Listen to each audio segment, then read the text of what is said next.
12 years ago, my parents demanded my daughter's college fund for their gifted grandson, calling my child too average to invest in.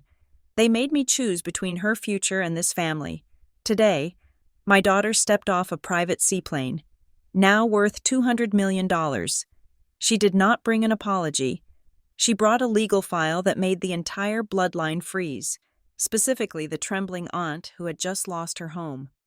My name is Cora Nelson. I am 46 years old, and if you were to look at my resume, you would see a woman who has spent 2 decades keeping strangers alive in an emergency room. You would see a mother who raised a child on the salary of a nurse while navigating the treacherous waters of single parenthood. But if you were to look at the unwritten resume, the one etched into the lines around my eyes and the tension permanently knotted in my shoulders, you would see something else entirely. You would see a woman who was raised in a cult.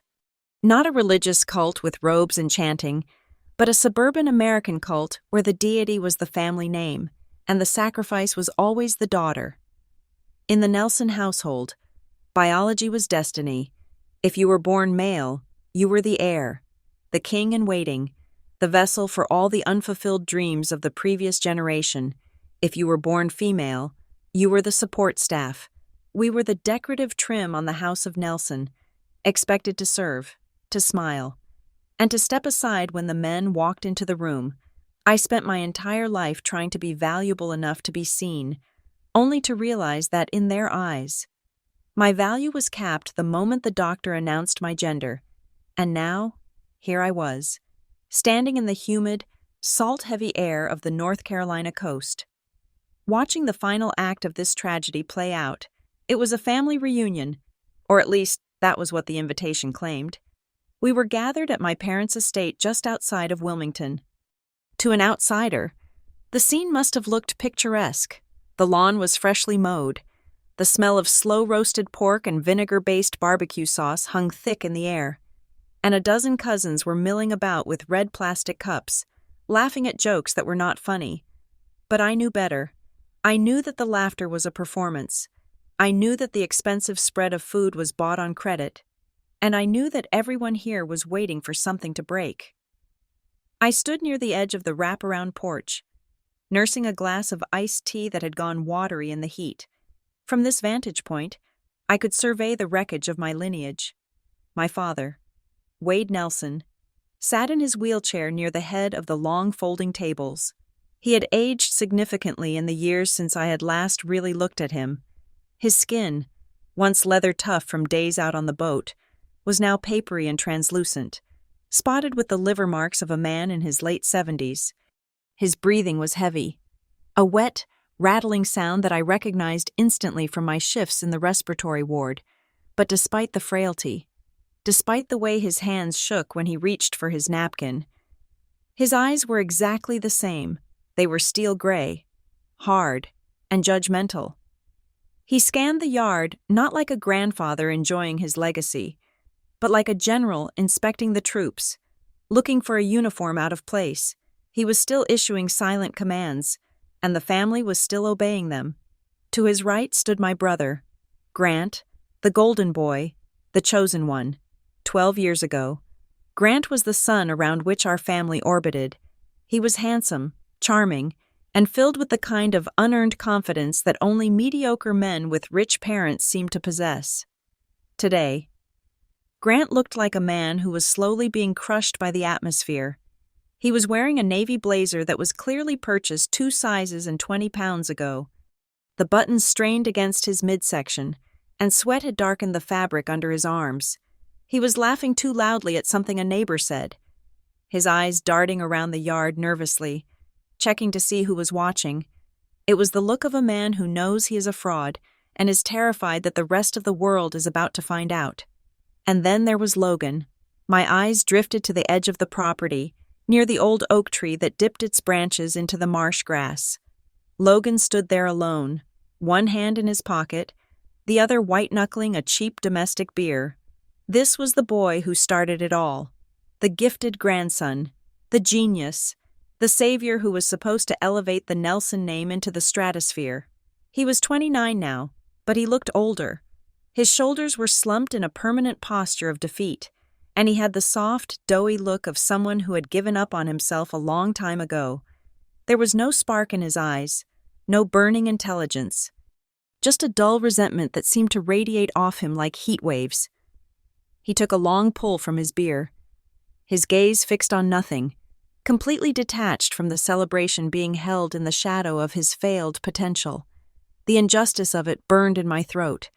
Bitter as bile, we had sacrificed everything for him, or rather, I had been forced to sacrifice everything for him. The conversation around me was a low buzz of meaningless pleasantries. "The weather is holding up," someone said. "Did you try the potato salad?" asked another. It was the script we all followed to avoid talking about the rotting elephant in the room. The house behind us was peeling. The roof had missing shingles that looked like gaps in a smile. The Grand Nelson estate was decomposing right along with my father, but everyone was too polite, or too afraid, to mention it. Then, the sound started.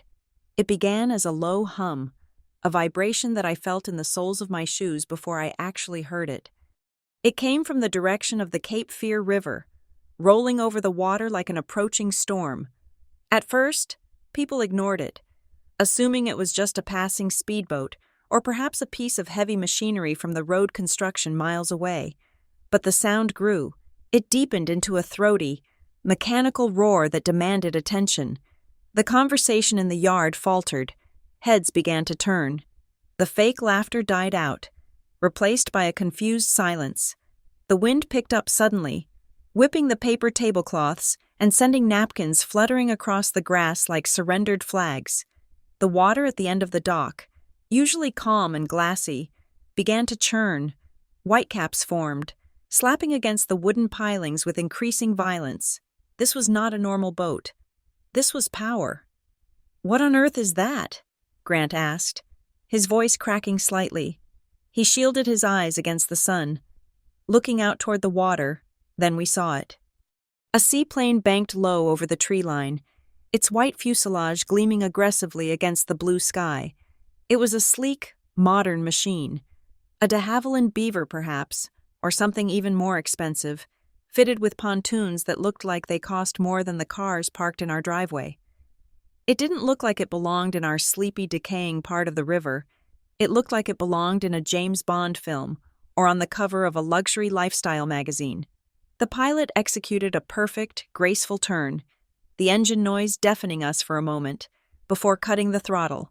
The plane descended, the pontoons kissing the surface of the river with a smooth hiss of water. It settled onto the river with an elegance that made everything else on the property look cheap and clumsy. It taxied slowly toward our private dock, the propeller spinning down to a lazy, hypnotic blur. The entire family was frozen. My father had stopped chewing. Logan had lowered his beer. Grant's mouth was slightly open. In a family that worshipped status and money above all else, this was a visitation from a higher power. They were mesmerized. They were terrified. I felt a cold prickle run down my spine. I knew who was on that plane. I didn't know how I knew. But a mother's intuition is a physical thing, a cord that never truly gets cut. The door of the seaplane opened. A pilot in a crisp uniform jumped onto the pontoon to secure the line. But the passenger didn't wait for assistance. She stepped out onto the floating dock with a stability that suggested she was used to unsteady ground. It was Delaney. My breath caught in my throat. A sharp intake of air that felt like a sob. I hadn't seen my daughter in person in nearly a year. But the woman walking down the dock was not the girl I remembered. Delaney was wearing a charcoal blazer, tailored to perfection, over a simple white silk camisole and dark, wide-leg trousers. Her hair, which she used to wear in messy braids, was pulled back into a severe, elegant ponytail that highlighted the sharp architecture of her cheekbones. She wore no jewelry, no flashy watch, no visible brand names. It was the kind of wealth that whispers because it doesn't need to shout. It was the kind of confidence that comes from knowing you own the room before you even walk through the door. But it was her eyes that stopped my heart. Delaney had always been a gentle child. She had soft eyes, full of wonder and a desperate need to be liked. The woman walking toward us now had eyes like shatterproof glass. They were calm, terrifyingly calm. It wasn't the calm of peace, it was the calm of a predator that has already calculated the kill and is simply waiting for the right moment to strike. It was the look of someone who no longer needed permission, validation, or love from any of the people standing on the grass. She walked up the wooden path from the dock to the lawn. The sound of her heels clicking on the wood was the only sound in the world. As she reached the grass, the crowd parted for her instinctively. Cousins who hadn't spoken to us in a decade stepped back, their eyes wide. She didn't look at them. She didn't look at Grant, who was staring at her with a mixture of recognition and horror. She didn't even look at me. She walked straight toward the head of the table, stopping 10 feet away from where my father sat in his wheelchair. My father blinked, his mouth working silently as he tried to process the image before him. He looked at her not with love, but with calculation. He was trying to figure out how much the plane cost, how much the suit cost, and how he could claim credit for it. "Delaney?" he rasped, his voice weak but still trying to summon authority. "Is that you, girl?" Delaney didn't smile. She didn't rush forward to hug him. She didn't drop to her knees to kiss his hand like he expected. She stood with her hands loosely at her sides, her posture impeccable.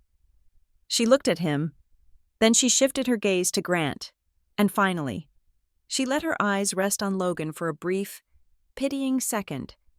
"I didn't come here for the barbecue," Delaney said. Her voice was not loud, but it carried across the yard with crystal clarity. It was a voice devoid of the southern lilt she had worked so hard to lose. It was a voice of pure, unadulterated power. She reached into the leather tote bag she was carrying, a bag that I realized was probably worth more than my car, and pulled out a thick, color-coded file. She held it at her side, like a weapon she hadn't yet decided to unsheath. "I came to finish what started back then," she said. The blood in my veins turned to ice. It wasn't a threat. It was a statement of fact. It was an administrative update. I watched Grant swallow hard, his Adam's apple bobbing in his throat. I saw my sister, Jolene, who was standing near the back, start to tremble. Jolene, who had just lost her house, who was hanging on to the family by a thread. Delaney's eyes flicked to her, and for a second, the mask slipped, revealing something darker than anger. I knew what was in that file, or at least, I thought I did. But looking at my daughter now, standing there like an avenging angel in Armani, I realized I had no idea what she was capable of. She wasn't just here to show off. She was here to dismantle them. She was here to take the foundation of the Nelson family, brick by rotten brick, and bring the whole thing down. But before I can tell you what happened next, before I can tell you about the look on my father's face when she opened that folder, or the sound Jolene made when she realized her life was over, I have to take you back. I have to take you away from this manicured lawn and this expensive seaplane. I have to take you back to the day the music stopped. To understand why my daughter is standing here with $200 million and a heart made of stone, you have to understand the theft. You have to understand the day they sat me down at that dining room table, under the portrait of my grandfather, and told me that my daughter's future was the price of admission for staying in this family. You have to see the moment they made me choose between being a good daughter and being a good mother.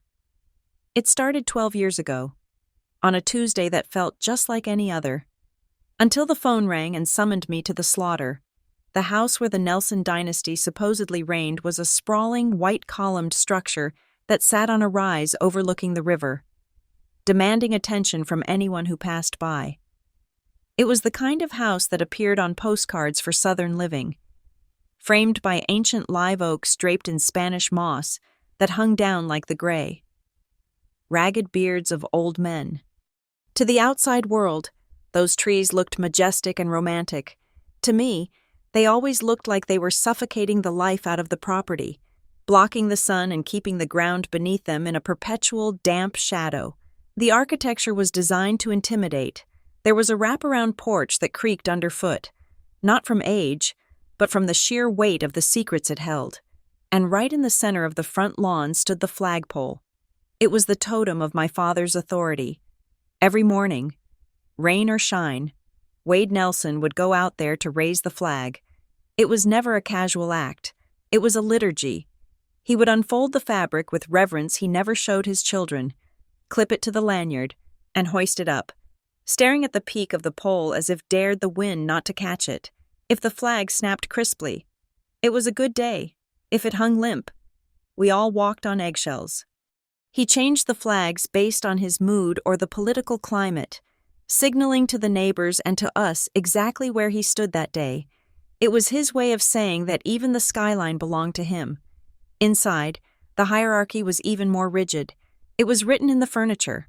The dining room was dominated by a long cherry wood table that smelled permanently of lemon polish and old wax. It was a beautiful piece of furniture, easily 12 feet long, capable of seating 14 people. But the design was not about hospitality. It was about geometry. There was only one chair at the table that had armrests. It was the captain's chair at the head of the table, a high-backed throne upholstered in dark green velvet that no one else was ever permitted to sit in. That was my father's seat. The rest of us sat on the side chairs, armless and exposed, forced to keep our posture rigid because we had nothing to lean on. My brother, Grant, always sat to the immediate right of the throne. That was the seat of the Dauphin, the heir apparent. Even when we were children, Grant's place was set with slightly more care. His glass was filled first. His plate was served right after Father's. Grant was the mirror in which my father admired his own reflection. He was male. He was a Nelson. And therefore, he was destined for greatness by the sheer virtue of his chromosomes. Then there was me, and my younger sister, Jolene. I was the eldest. By any objective metric, I was the one who should have been sitting at the right hand. I brought home straight A's. I was the captain of the debate team. I worked part-time jobs from the age of 15 because I hated asking for money. But in the Nelson household, female achievement was treated like wallpaper. It was nice to look at. It made the house look presentable to guests, but it was not structural. It did not hold the roof up. When I brought home a report card with a perfect score, my father would glance at it, nod once, and say it was good that I was keeping my grades up so I could find a husband who appreciated a smart wife. Grant, on the other hand, could barely pass algebra. He was caught smoking behind the gymnasium twice. He wrecked his first car within 3 months of getting his license. Yet, every failure was spun into a narrative of high spirits or leadership potential. Grant was not failing. He was just too big for the small rules of school. Jolene, 5 years my junior, learned the survival code early.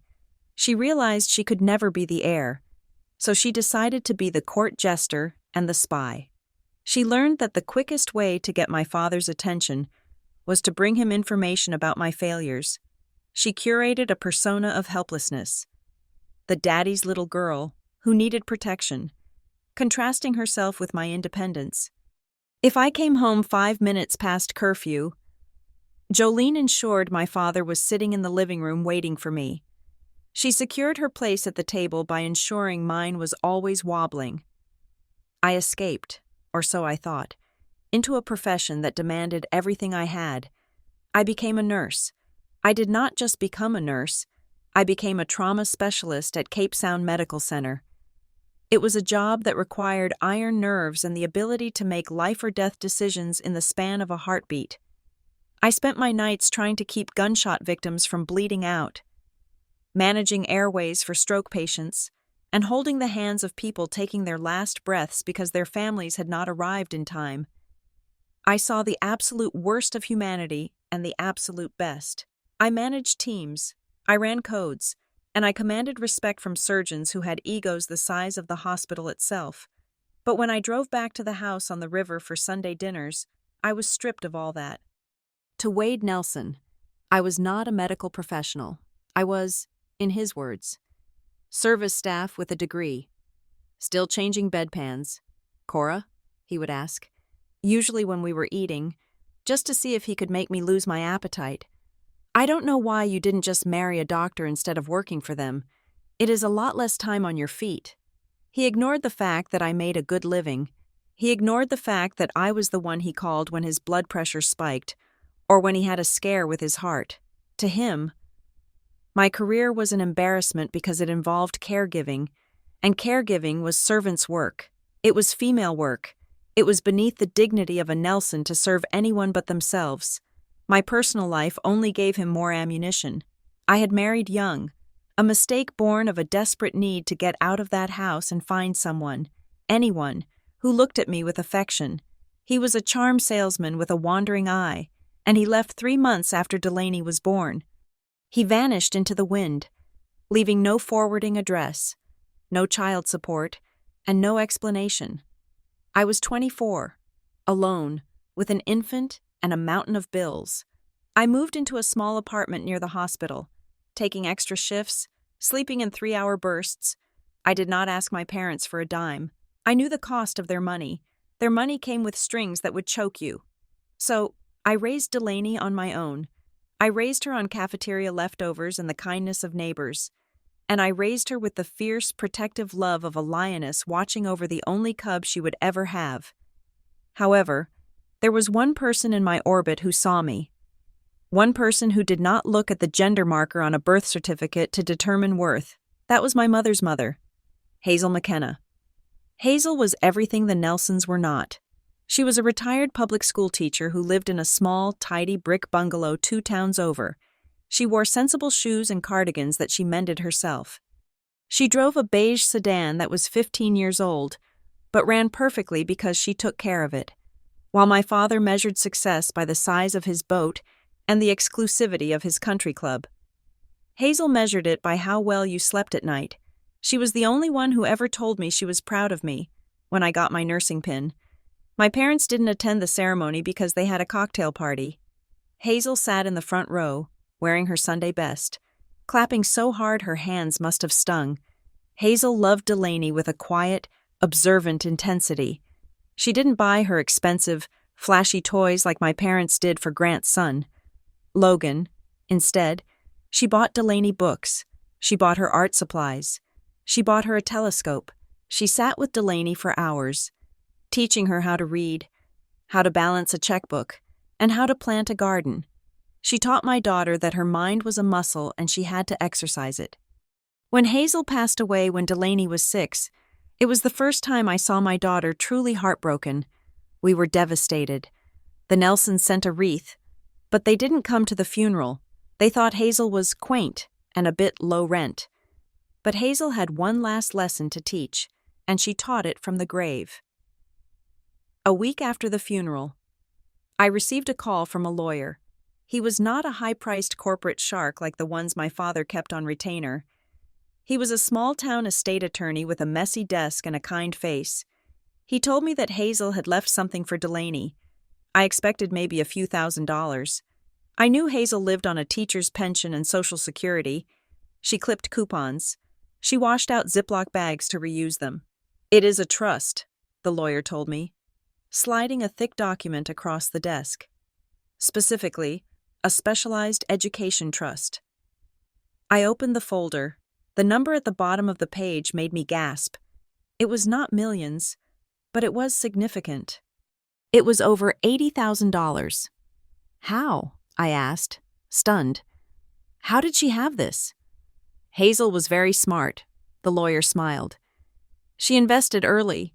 She bought stocks in companies nobody cared about 40 years ago. Utility companies, beverage companies. She reinvested every single dividend. She never touched the principal, and she lived on half of what she made. But it wasn't just the money, it was the structure. Hazel had seen how the Nelsons operated. She had watched my father bully and manipulate with his checkbook. She had watched him cut people off when they disobeyed. She knew that if she just gave me the money, my father might guilt me into sharing it, or my ex-husband might reappear to claim it. "The trust is irrevocable," the lawyer explained. Tapping the paper, "It is designated strictly for Delaney's education and associated expenses. It cannot be liquidated for cash. It cannot be transferred to another beneficiary. It cannot be accessed by anyone other than the trustee, which is you, for the specific benefit of Delaney, until she turns 25. Even then, There are stipulations. I remember running my fingers over the signature at the bottom of the page. Hazel's handwriting was shaky, but the ink was firm. At the time, I thought it was just a generous gift. I thought it was a safety net that meant my daughter wouldn't have to work double shifts during nursing school like I did. I thought it was freedom from student loans. I did not realize that Hazel had not just given us money.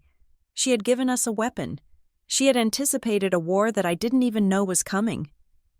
I drove home that day with the file tucked into my passenger seat. Feeling lighter than I had in years, I had a secret. I had a shield. For the first time, the future didn't look like a terrifying abyss of bills and struggle. I made the mistake of mentioning it to my mother a few months later, in a moment of weakness when she was complaining about the cost of Grant's latest bailout. I didn't tell her the amount, just that Hazel had left a little something for Delaney's schooling. I saw her eyes narrow, just for a second, before she smoothed her expression back into disinterest. "That is nice," she had said. "At least someone is helping you." I should have known that information in this family travels faster than light and is twice as destructive. I didn't know that my father had ways of finding out things he wasn't supposed to know. I didn't know that he considered every dollar in the family orbit to be his property, regardless of whose name was on the account. That trust fund sat there, quietly growing, compounding interest in the dark. It was the only thing I had that they didn't control. It was the only chair with armrests that belonged to us. And because it was ours, because it was protected, it became the target. I look back now and I see the naivety of the woman I was. I thought the law protected me. I thought irrevocable meant safe. I didn't understand that when you are dealing with people who believe they are gods, they view laws as suggestions and boundaries as insults. The house on the river, with its one armchair and its flag-raising rituals, was about to demand tribute, and they had decided that Hazel's legacy was the perfect offering to place on the altar of their golden grandson. They didn't just want the money, they wanted to break the one lock I had on the door.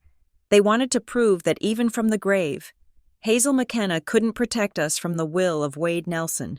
To understand the crime, you have to understand the mythology that was built around the two children. In the Nelson universe, my nephew Logan and my daughter Delaney did not grow up in the same family. They did not even grow up on the same planet. Logan was not just a boy, he was a project. From the moment he could hold his head up, he was stamped with the word gifted like a USDA grade on a prime cut of beef. My brother Grant and his wife treated his childhood like a high-stakes venture capital pitch.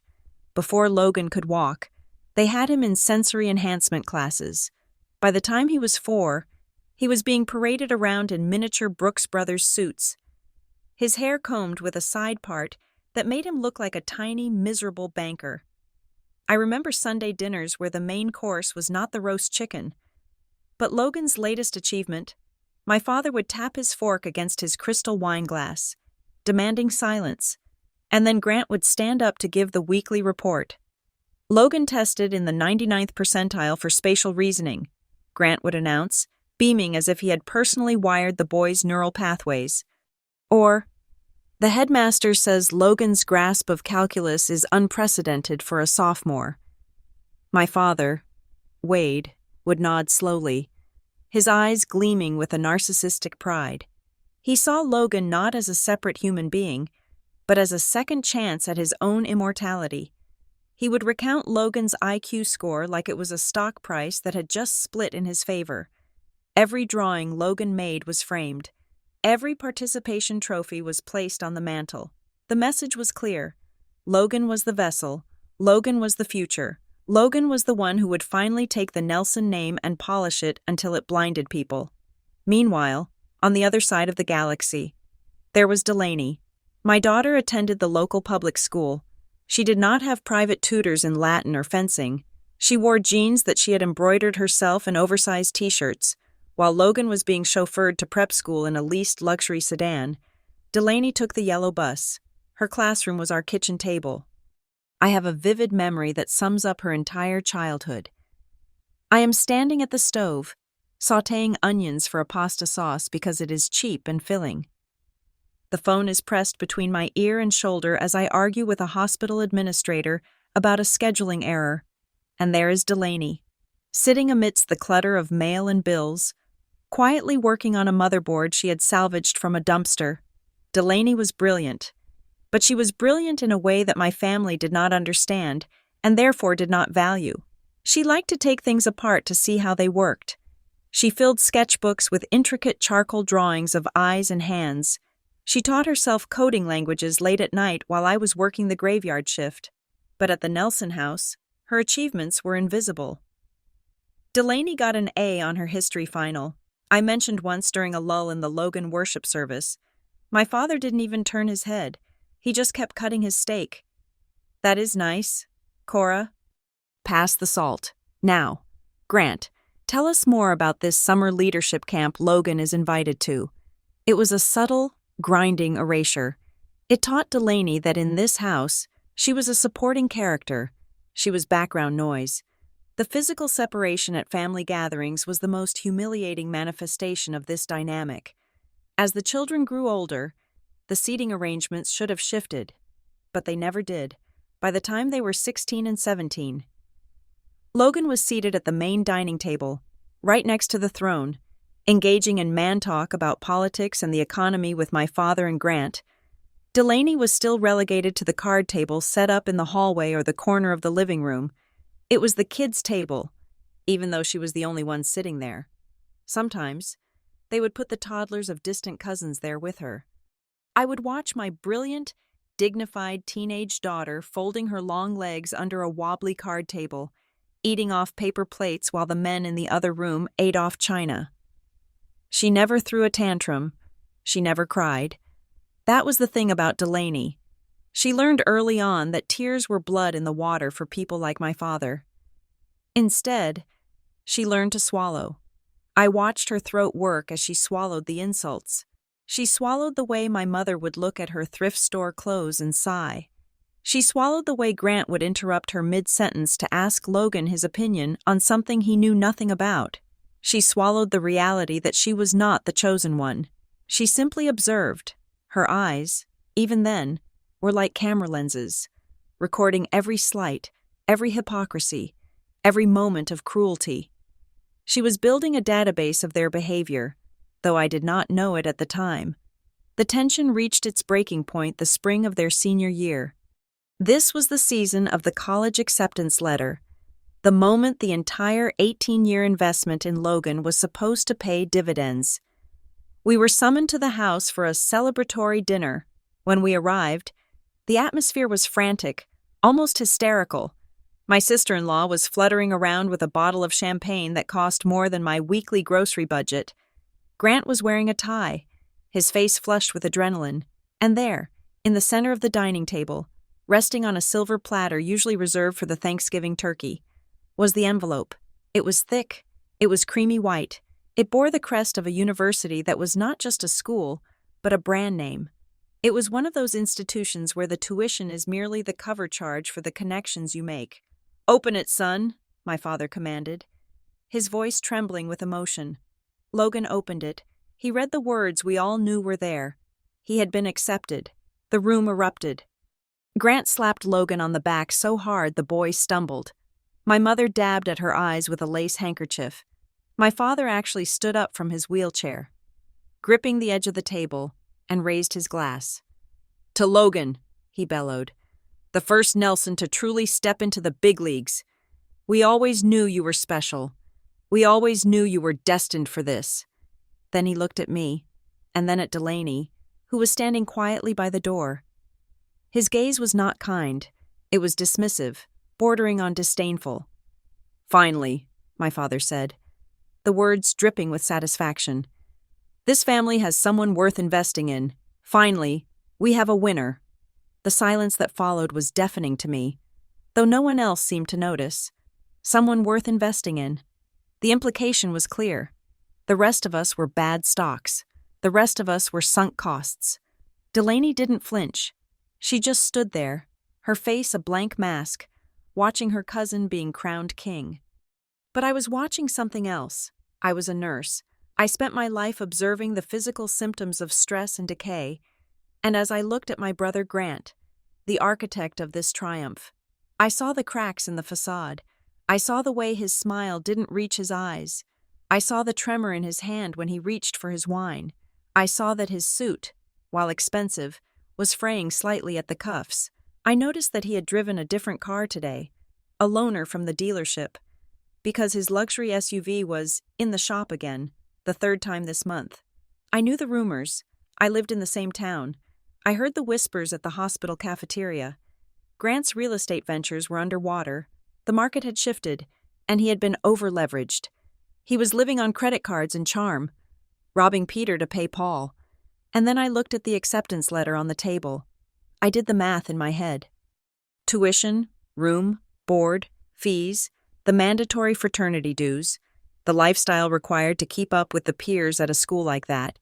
It was $250,000, minimum, probably more. Grant didn't have it. I looked at my father. He was land-rich but cash-poor. The big house was expensive to maintain. His medical bills were mounting. He had liquidity, but not enough to fund 4 years of Ivy League luxury without feeling the pinch. They were celebrating a victory they couldn't afford. They had bought the ticket, but they didn't have the gas money for the ride. A cold, sick feeling settled in my stomach. It was the same feeling I got when a patient's monitor started to beep with an irregular rhythm, signaling a crash was coming. My eyes drifted from the acceptance letter to Delaney, specifically, to the knowledge of the trust fund that Hazel had left her. It was sitting there, untouched, protected, growing quietly in the background. It was the only pot of real, liquid cash in the immediate vicinity. My father turned his head and caught me looking at him, for a split second. The euphoria on his face slipped, replaced by a shark-like focus. He wasn't looking at me as his daughter. He was looking at me as a resource. He was looking at me like a bank vault that he had forgotten the combination to, but was determined to crack. He knew, somehow. He knew about the trust, or he assumed, and Grant knew. They all knew that while they were drowning in debt and delusion, the invisible child had a life raft. The pieces clicked together in my mind with the terrifying precision of a bear trap snapping shut. The family meeting they had mentioned earlier wasn't going to be about celebrating Logan. That was just the appetizer. The main course was going to be a robbery. "Cora," Grant said, his voice too loud, too jovial. "Don't look so sour. This is a great day for the family. In fact, Dad and I were talking. We need to discuss how we are all going to pitch in to make sure Logan has everything he needs to succeed. It takes a village, right?" "Pitch in," I repeated, my voice flat. "We all have to make sacrifices for the future," my father added, sitting back down. "We have to prioritize the assets that will yield the highest return." I looked at Delaney. She was looking back at me. She knew it too. She had done the math before I did. They were going to ask me to give up her future to pay for his. They were going to ask me to cannibalize my daughter's modest safety net to build a golden runway for the boy who already had everything. The celebration swirled around us, a tornado of toast and cheers, but I stood in the center of it, perfectly still, realizing that the war Hazel had prepared me for had finally arrived. The enemy wasn't at the gate. The enemy was sitting at the head of the table, raising a glass to his own greed. The summons for the meeting did not come with a request for my availability. It came as a directive, delivered by my father 10 minutes after the dessert plates were cleared. He did not ask if I had the time. He did not ask if Delaney needed to get home to finish her homework. He simply looked at his watch, then at me, and announced that the family would convene in the formal living room in 5 minutes. "Do not be late," he said, wheeling himself away without waiting for a response. The formal living room was a space we rarely used. It was a museum of uncomfortable furniture, smelling of dust and potpourri, dominated by a large oil painting of my grandfather staring down judgmentally from above the fireplace. Tonight, however, it felt less like a museum and more like a courtroom where the verdict had already been decided and we were just waiting for the sentencing. My father parked his wheelchair in the center of the Persian rug, positioning himself so he was facing the sofa where Grant and his wife, Melissa, sat, Jolene perched on the arm of an oversized wingback chair, swinging her leg nervously. Delaney and I took the two stiff-backed wooden chairs near the door. Instinctively keeping ourselves close to the exit, my father cleared his throat. It was a wet, heavy sound that commanded immediate silence. "We are here to discuss the future," he began, his voice taking on the cadence of a preacher delivering a sermon on sacrifice. "The Nelson legacy is at a crossroads. We have worked for generations to build a name that commands respect in this state, and now, with Logan's acceptance into this program, we have a chance to cement that legacy for another 50 years. He paused, letting the gravity of his words settle. Grant nodded solemnly, looking like a man who believed his own press release. "However," my father continued, his eyes hardening, "greatness requires capital. It requires investment. And right now, our liquidity is tied up in long-term holdings. We need to mobilize resources to ensure Logan has the start he deserves. Tuition, housing, the networking opportunities, these are not expenses. They are seeds we are planting for the harvest we will all share." I felt the muscles in my neck tighten. I knew exactly where this road was leading. But hearing him say it out loud was physically nauseating. "I have looked at the numbers," my father said, turning his head slowly to look directly at me, "and I have found a solution."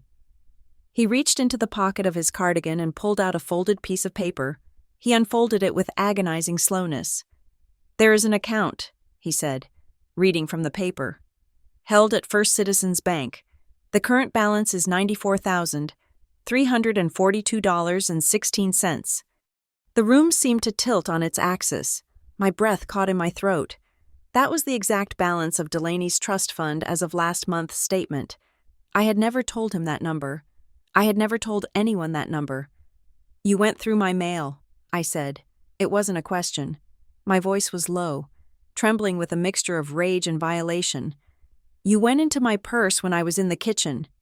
"I did my due diligence as the head of this family," he snapped, dismissing my privacy as if it were a childish concept. "The point is, the money exists. It is sitting there, doing nothing." "It is not doing nothing," I said, my voice rising. "It is growing. It is for Delaney's education." "For what?" my father scoffed, waving his hand dismissively toward my daughter. "State college? A technical school? Let us be honest. Cora, Delaney is a sweet girl, but she is not academic material. Not like Logan. She does not need $90,000 to get a degree in graphic design, or whatever it is she does. She would be perfectly fine at the community college. It is a waste to let that kind of capital sit idle on a mediocrity when it could be fueling excellence." I looked at Delaney. She was staring at her hands, her face pale. I could see her jaw clenched so tight I thought her teeth might crack. They were talking about her as if she were a bad investment, a depreciating asset to be liquidated. "So here's the plan," my father said, his tone shifting from philosophical to administrative. "You will transfer the balance of that fund to Grant by Monday morning. We will treat it as a family loan, of course. When Logan graduates and gets his signing bonus at a top firm, he will pay it back, without interest, naturally, since we are family." "It is a bridge loan," Grant chimed in, leaning forward, his voice slick with false reassurance. "Cora, you have to understand. This is a timing issue. My assets are just illiquid right now. Once the market turns, I would pay it back in a heartbeat. But right now, we can't lose this spot for Logan. You are a responsible person. You understand duty." "Think of it as Delaney contributing to the family success," Melissa added, her smile tight and predatory. "It is a chance for her to be part of something big. It is an opportunity we should not miss." I looked at them. I looked at the three of them, my father, my brother, his wife, sitting there like vultures in business casual attire, picking the meat off my daughter's bones before she had even had a chance to live. "No," I said. The word hung in the air, heavy and absolute. My father blinked, as if I had spoken in a foreign language. "Excuse me?" "I said no," I repeated. Standing up, my legs felt shaky, but my voice was steady. That money is not mine to give, and even if it were, I would not give it to you. It belongs to Delaney. Hazel left it for her. Hazel was a senile old woman who didn't understand finance, my father spat, his face reddening. She diverted family resources that should have come to me. That money belongs to the Nelson estate by rights. You are just holding it. It belongs to Delaney, I said again, and she is going to university. She is going to have a future.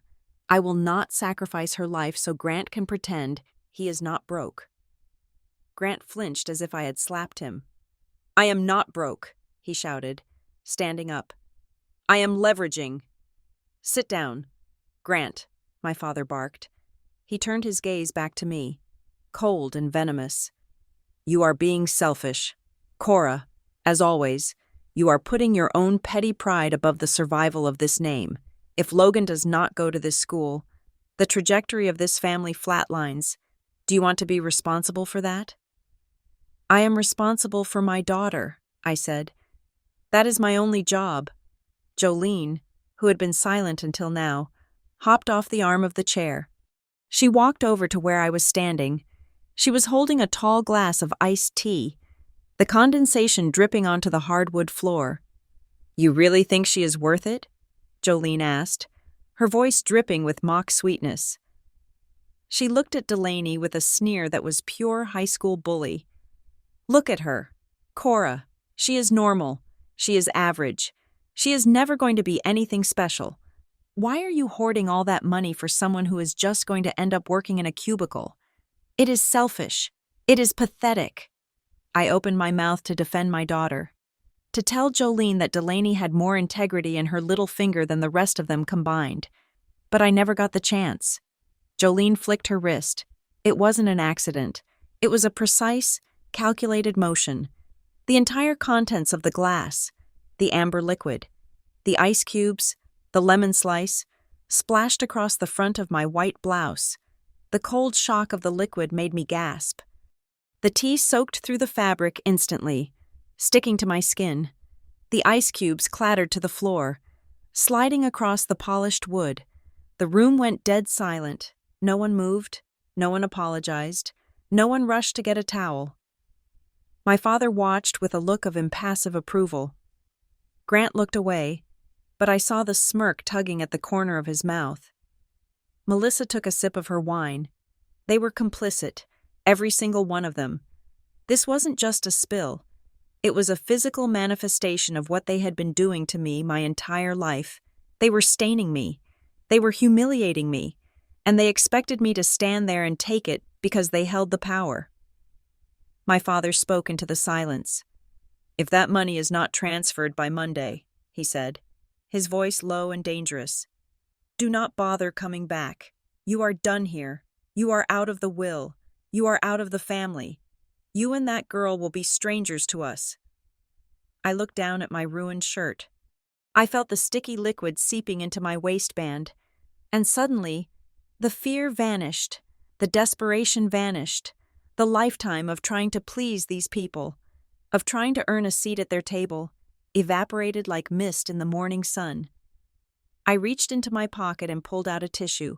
I wiped a drop of tea from my chin. Then I looked up, and for the first time in 40 years, I looked at Wade Nelson not as a titan, but as a sad, bullying old man in a wheelchair. You want the money? I asked quietly. I expect the money, he corrected. Well, I said, smoothing the wet fabric of my shirt. There is a problem with your plan, a legal problem. I saw Grant's eyes narrow. What are you talking about? Hazel knew who you were, I said, my voice gaining strength with every syllable. She knew exactly who all of you were. That is why she didn't just leave cash. She set up an irrevocable trust with a distinct spendthrift clause. I saw the color drain from Grant's face. He knew what those words meant. That means, I continued, enunciating clearly so there would be no confusion, that I cannot give you the money even if I wanted to. The bank will not authorize a transfer to anyone but an accredited educational institution for Delaney's direct benefit. It is locked. It is bulletproof. And if you try to touch it, if you try to commit fraud to get to it, the trust has a provision that triggers an immediate audit of anyone attempting to access it. My father's mouth opened, but no sound came out. The vein in his forehead was throbbing. "So you can threaten me," I said. "You can cut me out of a will that I know is empty anyway. You can pretend I don't exist, but you are never, ever getting a dime of Hazel's money. It is the one thing in this world you cannot bully." I turned to Delaney. She was standing now, her eyes dry, her back straight. She looked at them with a mixture of pity and disgust. "Let's go, Delaney," I said. I took my daughter's hand. We walked toward the door. Behind me, I heard my father find his voice. "If you walk out that door, Cora, you are dead to me. Do you hear me? You are nothing." I didn't turn around. I didn't hesitate. I opened the heavy oak door and stepped out into the humid night air. The insults followed us down the driveway.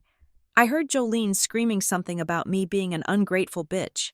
I heard the crash of something glass breaking, maybe a vase, maybe a frame, but as I walked toward my beat-up sedan, holding my daughter's hand, I didn't feel the sting of their words.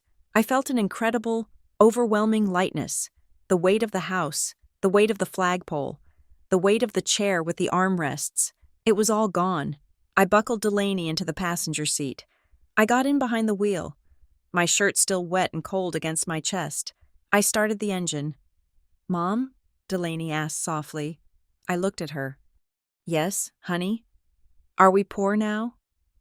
I looked back at the house, glowing like a cruise ship in the darkness, full of people who were emotionally bankrupt. "No, baby," I said, shifting the car into drive. "We were poor 5 minutes ago. Now we are free." I drove down the long, winding driveway, past the ancient oaks that had witnessed generations of Nelson dysfunction. I turned onto the main road and didn't look in the rearview mirror once. I drove straight into the darkness, leaving the gifted grandson and his court to rot in their own greed. I didn't know where we were going to go, or how I was going to pay the rent next month without the safety net of knowing my family was there in an emergency, but I knew one thing for certain. My daughter was safe, and they would never, ever touch her again. The silence that followed our departure was absolute. I had expected some form of fallout. I had anticipated angry voicemails from my brother, guilt-tripping letters from my mother, or perhaps a legal threat from my father's attorney trying to challenge the trust. But there was nothing. It was as if the moment the taillights of my car disappeared down that long driveway, the Nelson family had simply erased us from the archives. There were no holiday cards. There were no birthday calls. The invitations to the annual summer barbecue, which used to arrive in June like a royal summons, simply ceased to appear in my mailbox. We had become ghosts to them. For the first few months, the silence felt heavy, like a pressure in my ears. I would catch myself checking the answering machine when I came home from a shift, conditioned by 4 decades of being at their beck and call. But slowly, the silence changed. It stopped feeling like a punishment and started feeling like oxygen. For the first time in my life, I was not waking up wondering what I had done to disappoint Wade Nelson. I was just waking up, but freedom, as I quickly learned, was expensive. The reality of our new life was not romantic. It was a grind. I had cut the cord, but I had also cut the safety net. While Hazel's trust fund was substantial, the spendthrift clause that protected it from my father also restricted how we could use it. It was strictly for tuition, books, and educational fees. It could not be used for rent. It could not be used for gas. It could not be used for groceries. So, we became poor. I picked up every extra shift the hospital would give me. I stopped being the nurse who took weekends off. I became the nurse who volunteered for Christmas, Thanksgiving, and New Year's Eve, banking the holiday pay and the overtime. I traded my reliable sedan for a beat-up hatchback that smelled faintly of wet dog and rattled when it went over 50 miles an hour, using the difference in trade-in value to pay off a credit card. We moved into a 2-bedroom apartment in a complex that sat right next to the highway. The walls were thin enough that we could hear the neighbors arguing about money. which served as a constant, grim reminder of our own situation. We cut every expense that was not essential to survival. Cable television was gone. Eating out was gone. I learned to shop at the discount grocery store where the produce was always slightly bruised, and I learned to mend clothes until they were more thread than fabric. Delaney, to her credit, never complained. Not once. She understood the math of our lives better than I did. She knew that while her tuition was covered, everything else was on us. She treated frugality not as a burden, but as a survival skill, something to be mastered with the same intensity she applied to her studies. I remember coming home one rainy Tuesday night at 11 o'clock. My feet were throbbing, my back was aching, and I found Delaney sitting at the small kitchen table. She was eating a bowl of instant ramen, reading a used textbook on logistical algorithms. She had taken a job at the campus library, shelving books for minimum wage, and another job on the weekends as a barista at a coffee shop that required her to be on her feet for 8 hours a day. "You look tired." "Mom," she said, looking up from her book. "I am fine." I lied, dropping my keys on the counter. "How was the bus?" "Long," she admitted, "but I got 2 chapters read." She took the bus everywhere. That was one of the unspoken rules of our new economy. The hatchback was for me to get to the hospital. Delaney navigated the city on public transit. I hated it. I hated thinking of her waiting at a bus stop in the rain, surrounded by strangers, while her cousin Logan was likely driving a brand new sports car paid for by the family. There were nights when the exhaustion was so deep, it felt like it was in my marrow. I would lie in bed, staring at the water stains on the ceiling, and the doubt would creep in. I would ask myself if I had made a mistake. If I had just given them the money. The voice in my head would whisper, Delaney would be comfortable. She wouldn't have to work 2 jobs. We would be at the beach house right now. We would be safe. It was a seductive thought. Poverty wears you down. It erodes your resolve. But then I would close my eyes and replay the memory of that night. I would see the tea dripping off my shirt. I would see the look of utter contempt in my father's eyes. The look that said I was property, not family. And I would realize that the safety they offered was an illusion. It was a cage. I had not sold my daughter's future to buy a temporary peace. And that decision, no matter how hard the consequences, was the only thing that allowed me to sleep. We were poorer, yes, but we were lighter. Every so often, a window into the old world would open. I had a friend named June who still ran in the same social circles as my parents. June was the type of woman who collected gossip like other people collected stamps, and she felt it was her duty to keep me informed. We would meet for coffee once every few months, my one indulgence, and she would spill the secrets of the Nelson Empire. "It is not going well over there, Cora." June told me about 2 years into our exile. She lowered her voice, even though the diner was empty. "Grant looks terrible. I saw him at the club last week. He has lost weight, and not in a good way. He is drinking a lot." "And Logan?" I asked, stirring my black coffee. "Logan is struggling," June said, choosing her word carefully.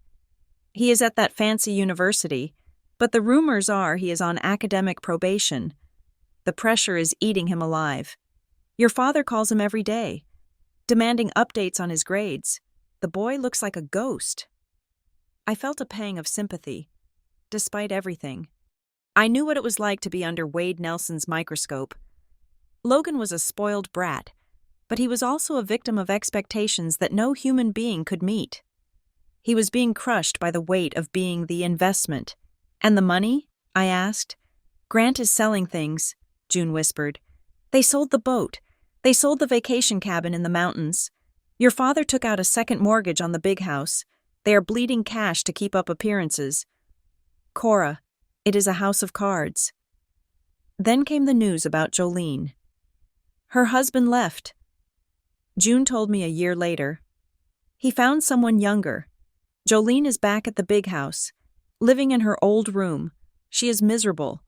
She spends her days fighting with your mother and drinking wine on the porch. I listened to these reports not with joy, but with a profound, weary sadness. I did not feel vindicated. I did not feel a rush of triumph. I just felt tired. Their suffering did not pay my rent. Their collapse did not fix the years of neglect I had endured. It just confirmed what I had always known, that the Nelson family was a toxic ecosystem that consumed its own. I went home that night and told Delaney what June had said. I thought she might want to know. Delaney was sitting on the floor of the living room, surrounded by diagrams she had drawn for a software project.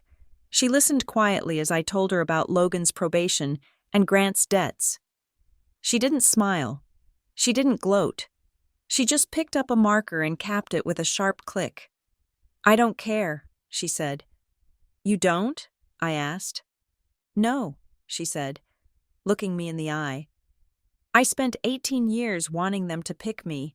I wanted them to see me. But if I spend my life waiting for them to fail just so I can feel better, I am still playing their game. I am still letting them control how I feel." She turned back to her work. "I am not going to prove them wrong. Mom, that is a waste of energy.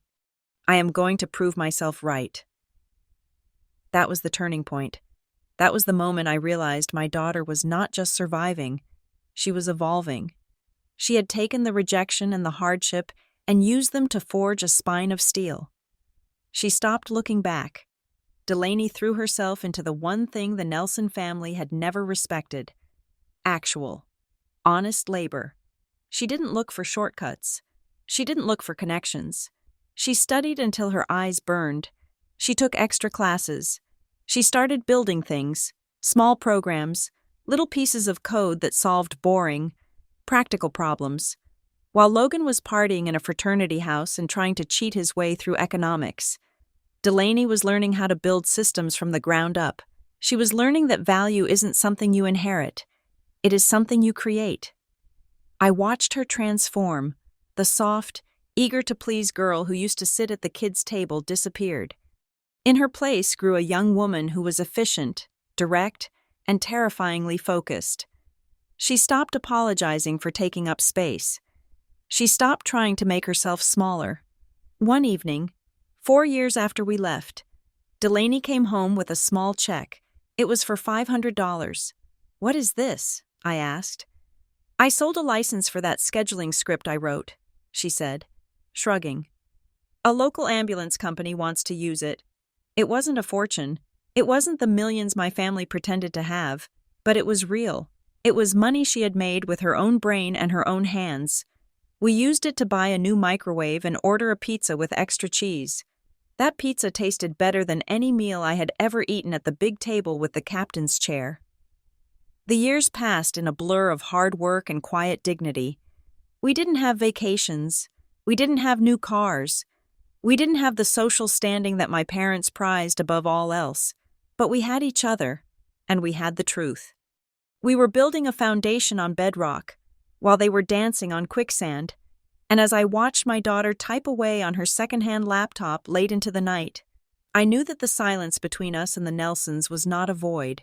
It was a wall that was keeping the rot out and keeping us safe, allowing something new and powerful to grow in the quiet, while my family was busy selling off their assets to keep up the appearance of prosperity. Delaney was quietly building something real. Her path to success did not begin with a legacy admission to an Ivy League university or a dorm room draped in university banners. It began at the local community college, in a classroom with fluorescent lights that hummed too loudly and desks that had been scratched by 3 decades of students. Delaney did not care about the lack of prestige. To her, education was a utility, not a status symbol. She treated her coursework with a terrifying efficiency. She took the maximum number of credits allowed, spent her summers taking accelerated courses, and transferred to the state university after 2 years with a perfect grade point average. There were no tailgate parties. There were no sorority rushes. There was just the library, the computer lab, and the bus ride home. The spark that ignited the fire did not come from a lecture hall. It came from watching me. I was working 60-hour weeks at Cape Sound Medical Center, often coming home with gray circles under my eyes, my voice hoarse from shouting over the din of the emergency room. One evening, I collapsed onto the sofa, too tired to even take off my shoes. I started venting about the chaos of the shift. A multi-car pileup on the interstate had overwhelmed our triage system. We had run out of beds. We had lost track of which specialist was on call. It was a logistical nightmare that had nearly cost lives, not because of medical incompetence, but because of administrative friction. Delaney sat on the floor, listening intently. She wasn't offering sympathy. She was taking notes. "It is a data problem," she said quietly. "You have the resources. Mom, you just don't have visibility. The information is siloed." 2 weeks later, she showed me something on her laptop. It was a crude, ugly piece of software. The interface was just black text on a white background, but it did something remarkable. She had built a simulation of my emergency room. She could input patient arrivals, staff availability, and bed status, and the program would instantly calculate the optimal distribution of resources. "I wrote a script to predict bottlenecks based on historical traffic data," she explained, pointing to a graph. "If your administrator used this, they would know 3 hours in advance when they were going to run out of beds." It was brilliant. It was practical. And it was the seed of Tidemark Systems. The real turning point came during her junior year. There was a hack weekend competition hosted by the university's engineering department. The theme was disaster response. Most students were building drones or designing solar-powered water filters. Delaney, consistent with her pragmatic nature, built a back-end dashboard. Her pitch was simple: when a hurricane hits or a wildfire spreads, the biggest problem is not a lack of rescuers. It is that the rescuers do not know where to go. Different agencies, police, fire, National Guard, private contractors, all use different radio frequencies and different databases. They cannot talk to each other. Delaney's software, which she named Tidemark, acted as a universal translator. It ingested data from every source, standardized it, and placed it on a single, live map. She won the competition. The prize was $5,000 and a meeting with a local angel investor. I remember helping her prepare for that meeting. She didn't have a suit, so we went to a consignment shop and found a black blazer that fit her well enough. She spent 3 nights practicing her pitch in front of the bathroom mirror. She learned how to read a balance sheet. She learned what a cap table was. She learned the vocabulary of the people who held the keys to the kingdom. The investor, a retired logistics magnate named Mr. Henderson, saw past the cheap blazer. He saw the same thing I did, a mind that did not know how to quit. He wrote her a check for $50,000 in seed money. To the Nelsons, $50,000 was a car. To Delaney, it was the fuel for a rocket.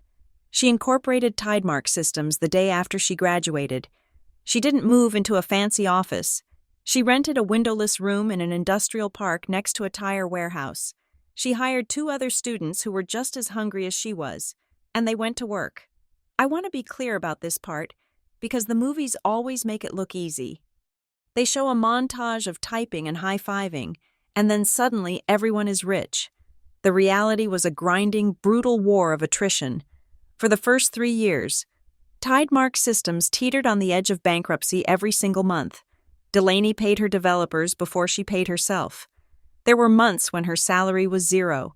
She was living on peanut butter and determination. I continued to support her with my nursing salary, paying her rent so she could keep the lights on at the office. There were moments when I thought she was going to break. I remember a phone call at 2 a.m. Delaney was crying. A major hospital system had promised to pilot her software, only to pull out at the last minute because the chief technology officer had a cousin who owned a competing firm. "It is rigged, Mom," she sobbed. "The whole game is rigged. It doesn't matter if my product is better. It matters who plays golf with whom." My heart broke for her. It sounded so much like the lesson my father had taught us, that merit means nothing against power, but I told her the only thing I could. "You are right," I said. "It is rigged, so you have to be so good that they cannot ignore you. You have to be undeniable." She wiped her tears. She went back to work. She pivoted. She stopped chasing the hospitals and started chasing the state governments.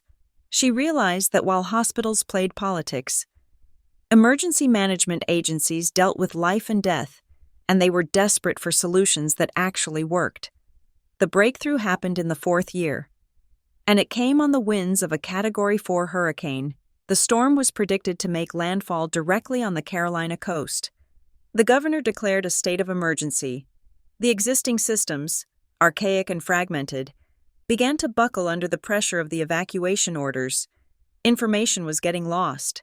Shelters were overcrowding while others sat empty. Supply trucks were being sent to the wrong counties. Delaney did something bold. She called the state director of emergency management, a man she had met briefly at a conference, and made him an offer. "Give me the data feed," she told him. "I will give you Tidemark for free for the duration of the storm. If it doesn't work, you lose nothing. If it works, you have a solution." Desperate, he agreed. For 72 hours, Delaney and her small team did not sleep. They sat in their windowless office, drinking coffee that was more sludge than liquid, monitoring the servers.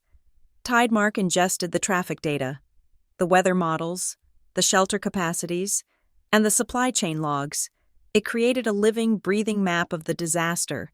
It worked flawlessly. Because of Tidemark, the state was able to redirect 200 National Guard trucks to an area that was about to be flooded, saving them from being stranded. Because of Tidemark, patients from a coastal nursing home were evacuated to a specialized facility inland hours before the power grid failed.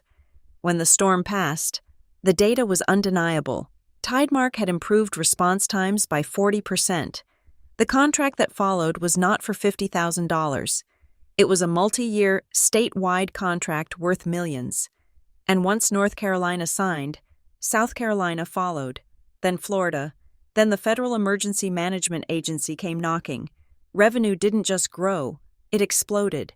Delaney moved the company out of the industrial park and into a real headquarters in downtown Raleigh. She hired 50 people, then 100. She wasn't just a coder anymore, she was a CEO. She learned to lead with the same quiet intensity she had used to survive our family dinners. She was fair, she was terrifyingly smart, and she was absolutely ruthless when it came to protecting her team.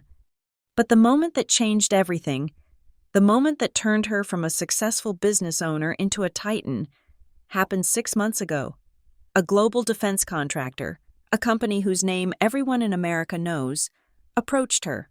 They wanted to acquire Tidemark's technology to integrate it into their global logistics platform. They didn't want to buy the company.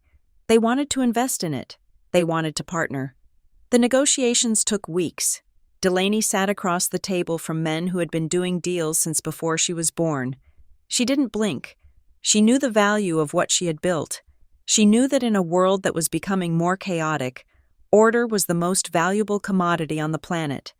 When the deal closed, the valuation of Tidemark Systems was set at a number that made my knees weak. Based on her equity stake, my daughter, the girl who was told she wasn't worth the investment of a college fund, was now worth over $200 million. I remember the day she told me. She came to my small apartment, the same one we had lived in since the exile. She sat at the kitchen table, the surface worn down by years of scrubbing. She looked exactly the same as she always did. No designer clothes, no diamond watch. She was wearing jeans and a black t-shirt. "It is done, Mom," she said softly. She slid a piece of paper across the table. It was the term sheet. I looked at the zeros. I had to count them twice to make sure I wasn't hallucinating. $200 million, I whispered. "Delaney, this is a kingdom." She shook her head. "No, it is not a kingdom. Kingdoms fall. Look at grandfather's kingdom." She leaned forward, her eyes intense. "This is a fortress. This means they can never, ever touch us again. It means if I want to buy the hospital you work at and fire the administrator who made you cry, I can. It means we are untouchable." "What are you going to do with it?" I asked. "Are you going to buy a yacht? A mansion?" Delaney laughed, a dry, short sound. No, I don't want their life. I don't want to be them. She looked out the window, her expression softening for the first time in years. I am going to do what Grandma Hazel wanted. She didn't leave me that money to buy things. She left it to build a future. I am going to build a system where talent doesn't have to beg for permission to exist. I looked at my daughter and realized that Wade Nelson's greatest mistake wasn't just being cruel, it was being blind. He had spent his entire life looking for a gifted heir, looking for strength and leadership, and he had looked right past the girl sitting at the kids' table. He wanted a king to sit on a throne.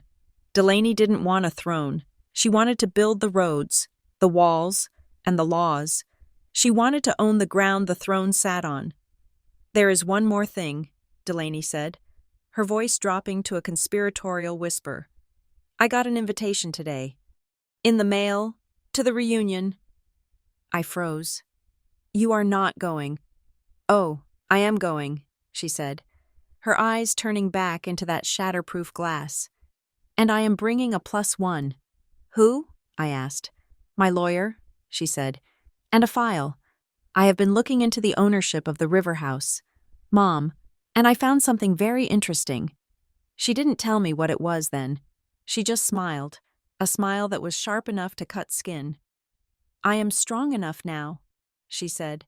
I don't need their love. I don't need their approval. But I do need them to understand exactly who they threw away. That was the moment I knew the underdog story was over. The predator had grown up. The reunion wasn't going to be a family gathering.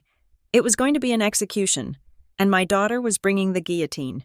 The envelope arrived on a Tuesday, tucked between a flyer for a lawn care service and a coupon bundle for the local grocery store. It was heavy, made of cream-colored cardstock that felt thick and expensive between my fingers. The return address was embossed in gold leaf, a pretentious flourish that I recognized instantly. It was the address of the house on the river. I stood by my mailbox, the humidity of the afternoon clinging to my skin, and felt a familiar tightness in my chest.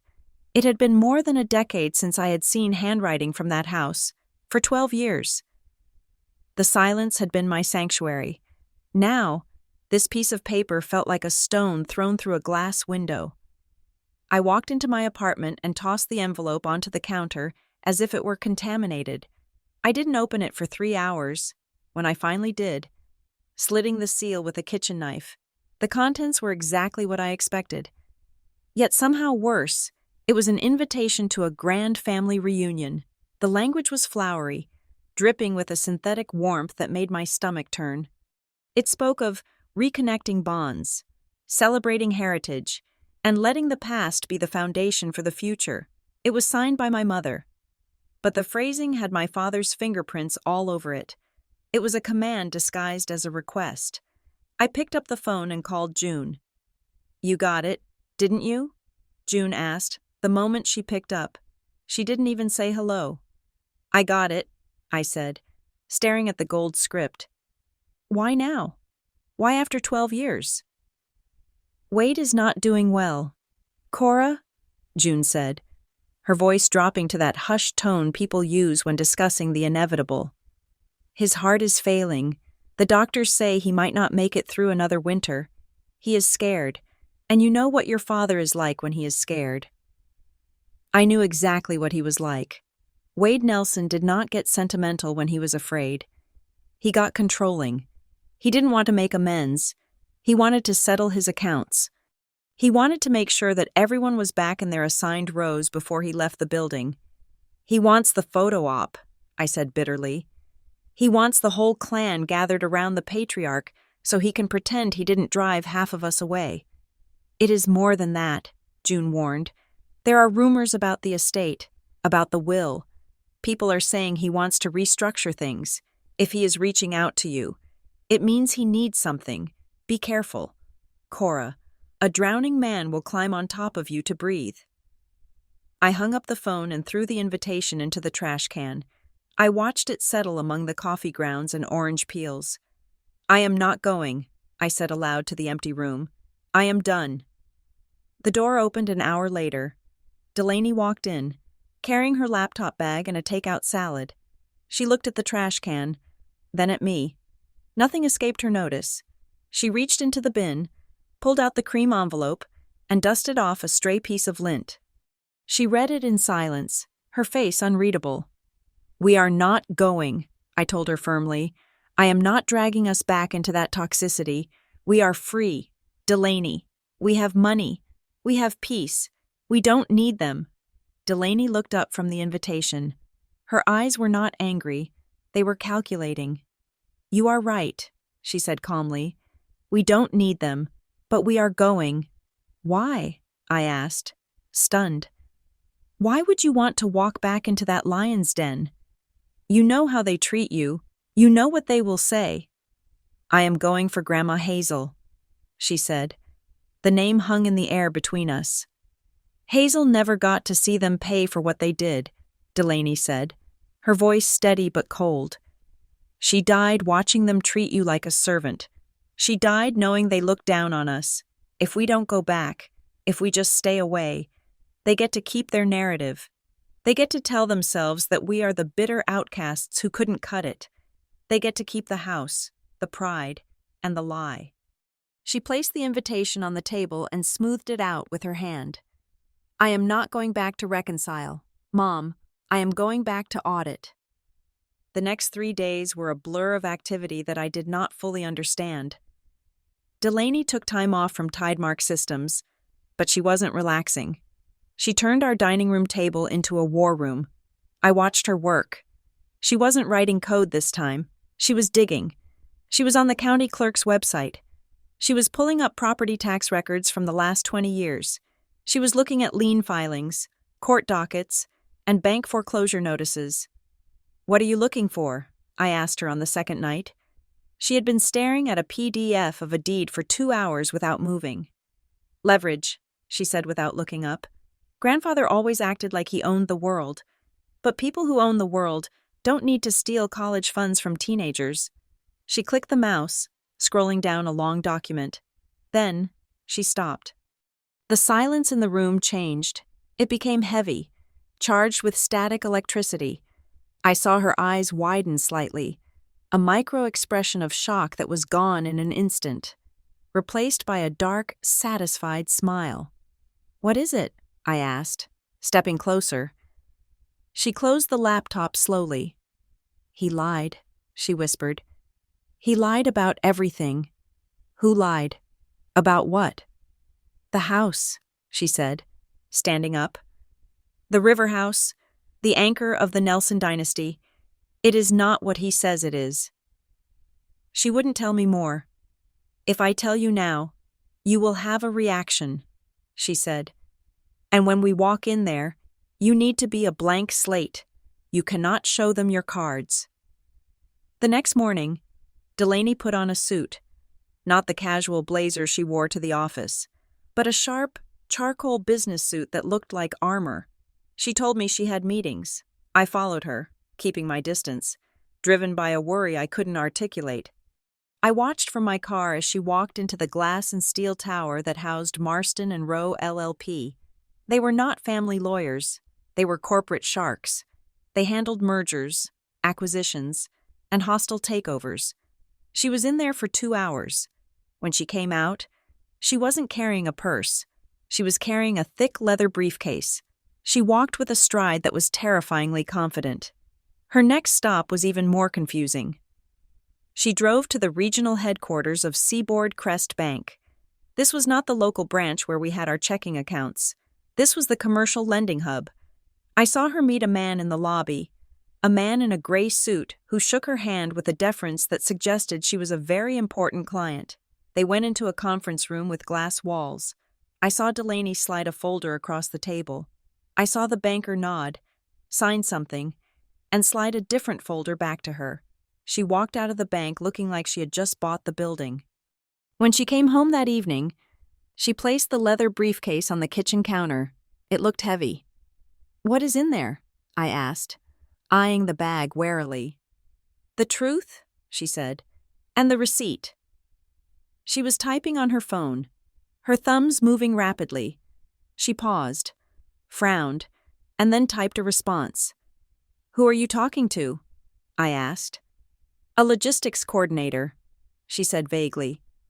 "I need to make sure a certain package is delivered at the right time during the reunion." "A package?" "A guest," she corrected herself. Her phone buzzed again. She looked at the screen and nodded. "Good. She is on board."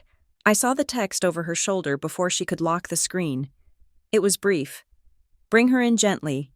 She is fragile." "Who is her?" I asked. "Delaney, who are you bringing to this party? Is it a lawyer?" Delaney looked at me, her face softening just a fraction. "Mom, you have spent your whole life protecting me from them. You stood between me and their insults. You gave up your family so I could have a future. Tomorrow, I need you to trust me. I am going to do something that might seem cruel at first, but it is necessary." "You are scaring me," I admitted. "Good," she said. "If you are scared, you are alert. I need you alert." She walked over to the window and looked out at the city lights. "They think they are inviting two poor relations back to the fold to kiss the ring. They think they can offer us a few scraps from the table, and we will be grateful." She turned back to me, and for a moment, the fire in her eyes was so intense I had to look away. "Tomorrow," she said, "they will know what a bad investment looks like. They invested in Logan. They invested in the image, and they shorted us." I barely slept that night. I lay in bed, listening to the hum of the city, my mind racing. I kept thinking about the briefcase in the kitchen. I kept thinking about the mysterious her in the text messages. I kept thinking about my father, dying in his wheelchair, thinking he was still the puppet master. I realized then that we were not going to a reunion. We were going to a closing. My daughter, the girl who used to sit at the kids' table and draw on napkins, had not built a business just to make money. She had built a machine, and tomorrow, she was going to drive that machine right through the front door of my childhood home. The morning of the reunion dawned gray and overcast, the sky threatening a storm that hadn't quite arrived. It felt fitting. I came into the living room to find Delaney already dressed. She was immaculate. She looked like a CEO. She looked like money. But more than that, she looked like a judge. "Are you ready?" she asked. I smoothed the fabric of my dress. I had bought it specifically for this day. A simple, elegant navy blue that showed I didn't need to try too hard. "I am ready," I lied. Delaney picked up the leather briefcase. She weighed it in her hand for a moment, as if testing the balance of a sword. "Remember," she said, her voice low, "don't engage. Don't defend yourself. Let them talk. Let them dig the hole. When the time is right, I will fill it in." She opened the door, and we stepped out. The air was thick with the scent of rain and impending judgment. We got into her car, and as we pulled onto the highway heading toward the coast, toward the river house, toward the past, I had the distinct feeling that I was watching a demolition crew heading to a job site. The building was still standing, but in my daughter's mind, it was already rubble. I drove my rental car through the brick pillars that marked the entrance to the Nelson estate, and my first thought was that the memory is a deceptive architect. In my mind, this place was a fortress of white stone and manicured emerald lawns, a place where even the grass seemed terrified to grow out of place.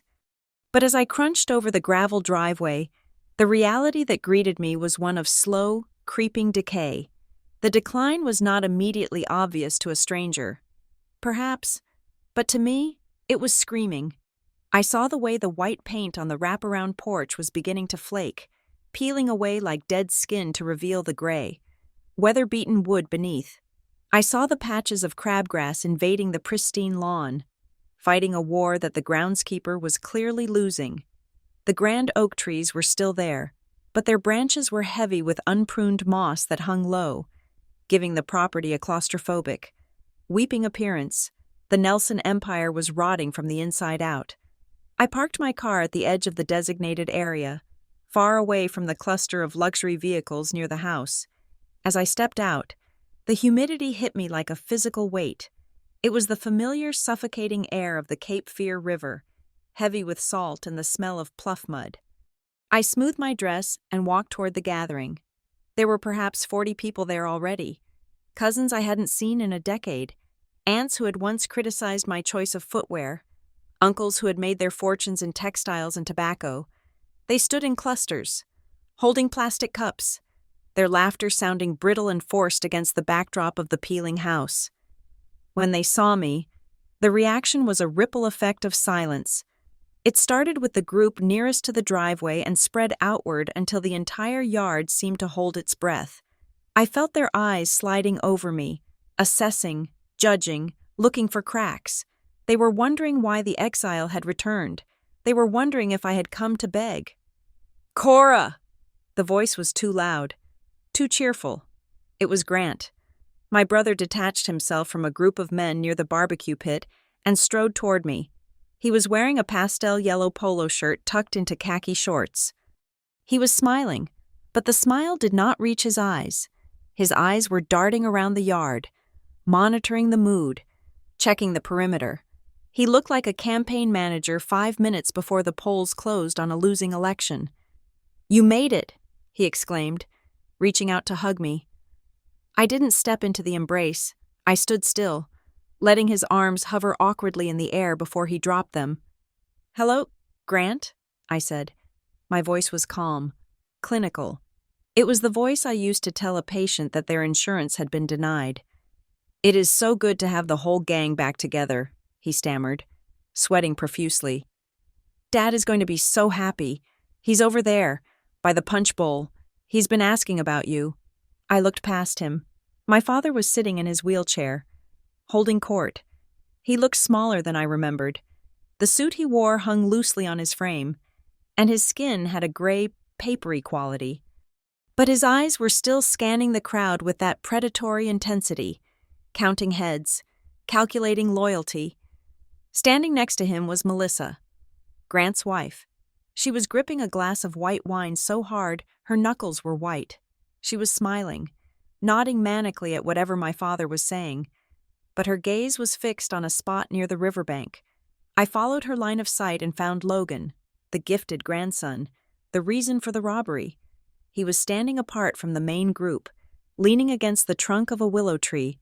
He looked terrible. He was thin, gaunt even, with dark circles bruised under his eyes. He was wearing a linen suit that was wrinkled, the top button of his shirt undone. He held a beer in one hand, but he wasn't drinking it. He was clutching it like a stress ball. He looked less like the future of the dynasty and more like a cracked trophy that had been glued back together poorly. He caught me looking at him. For a second, our eyes locked.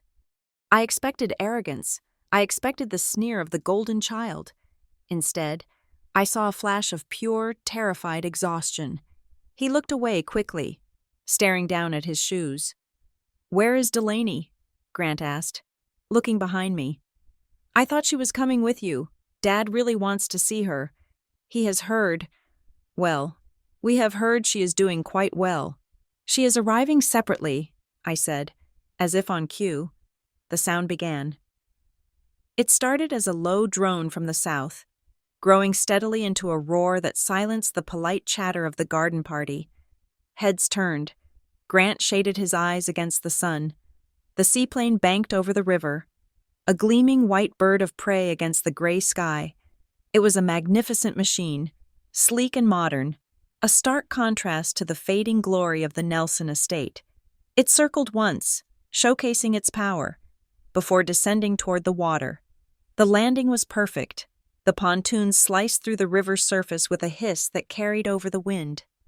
The plane taxied toward the private dock, the propeller slowing to a rhythmic thrum. The entire party had migrated toward the water's edge. They were mesmerized. This was the language they understood.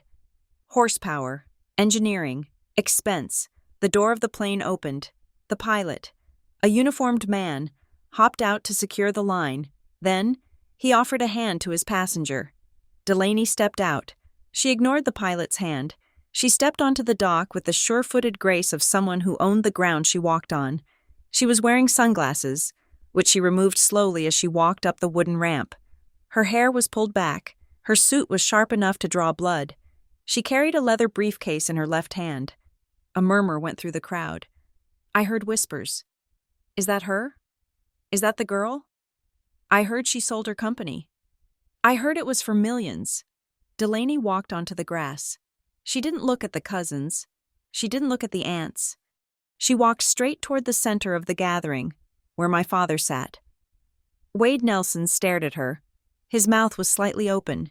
He was trying to reconcile the memory of the quiet girl at the kids' table with the woman standing before him.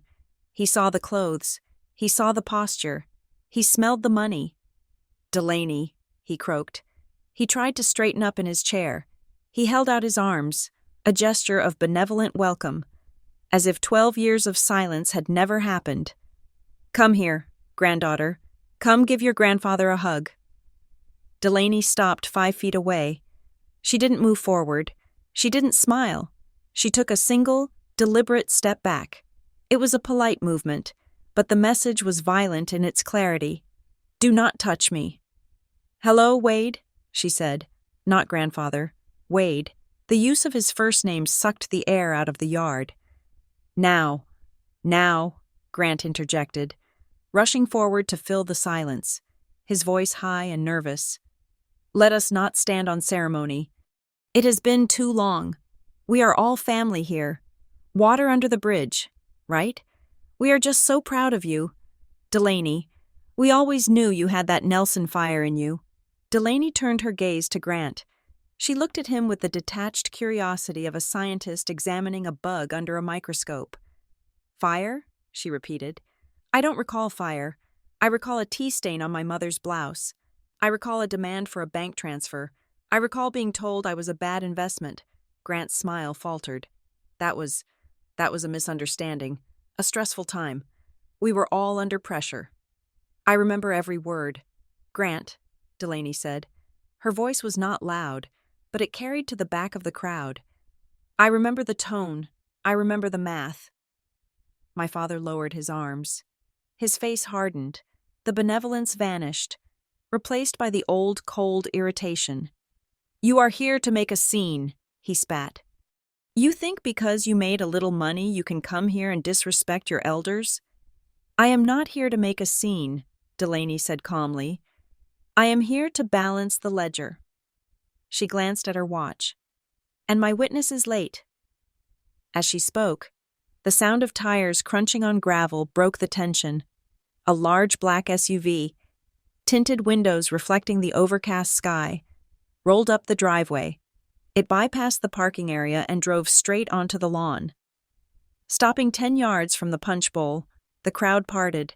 This was not a guest's car. This was a motorcade. The driver's door opened. A woman in a dark suit got out. Someone from Delaney's team, I assumed. She walked around to the rear passenger door and opened it. Everyone watched. Grant looked confused. My father looked suspicious. A woman stepped out of the SUV. For a moment, I didn't recognize her. She was skeletal. Her clothes, a simple pair of slacks and a blouse that was too big for her, hung off her frame like they were draped over a wire hanger. Her hair, once dyed a vibrant blonde and sprayed into a helmet of perfection, was now thin, gray, and pulled back with a cheap elastic band. Her hands were shaking. She looked like a survivor of a shipwreck who had just washed ashore. It was Jolene, my sister, the one who had thrown the tea, the one who had mocked Delaney, the one who had stayed behind to be the good daughter. A collective gasp went through the family. They hadn't seen her in months. They knew she was living in the house, but they didn't know this. They didn't know she looked like a ghost haunting the hallways. Jolene didn't look at the crowd. She looked at the ground. Then she looked at Delaney, who gave her a small, encouraging nod. Finally, Jolene raised her eyes to our father. Jolene, my father said, his voice laced with disgust. What are you doing? Why are you coming out of that car? You live upstairs. I don't live upstairs, Jolene said. Her voice was raspy, broken. Not since Tuesday. What are you talking about? Grant asked. He changed the locks, Jolene said, pointing a trembling finger at our father. I went to the pharmacy to get his heart medication. When I came back, The key didn't work. My clothes were in garbage bags on the porch. The silence in the yard was absolute. The wind rustling the oak leaves sounded like thunder. "You were drinking again," my father said coldly. "I told you, no drunks in my house. You were an embarrassment." "I called you," Jolene whispered, tears streaming down her hollow cheeks. She looked at Grant. "I called you. Grant, I called your cell. I called the house. I left 5 messages. I told you I had nowhere to go. I told you I had no money." Grant looked down, unable to meet her gaze. I was busy. Joe, I had meetings." "I thought you were just being dramatic." "I slept in my car," Jolene said. "For 3 nights, in the parking lot of the CVS. I was hungry.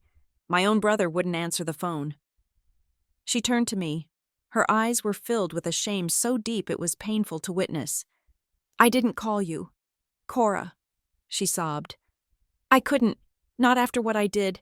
I didn't deserve to call you." Delaney stepped forward then. She placed a hand on Jolene's shoulder.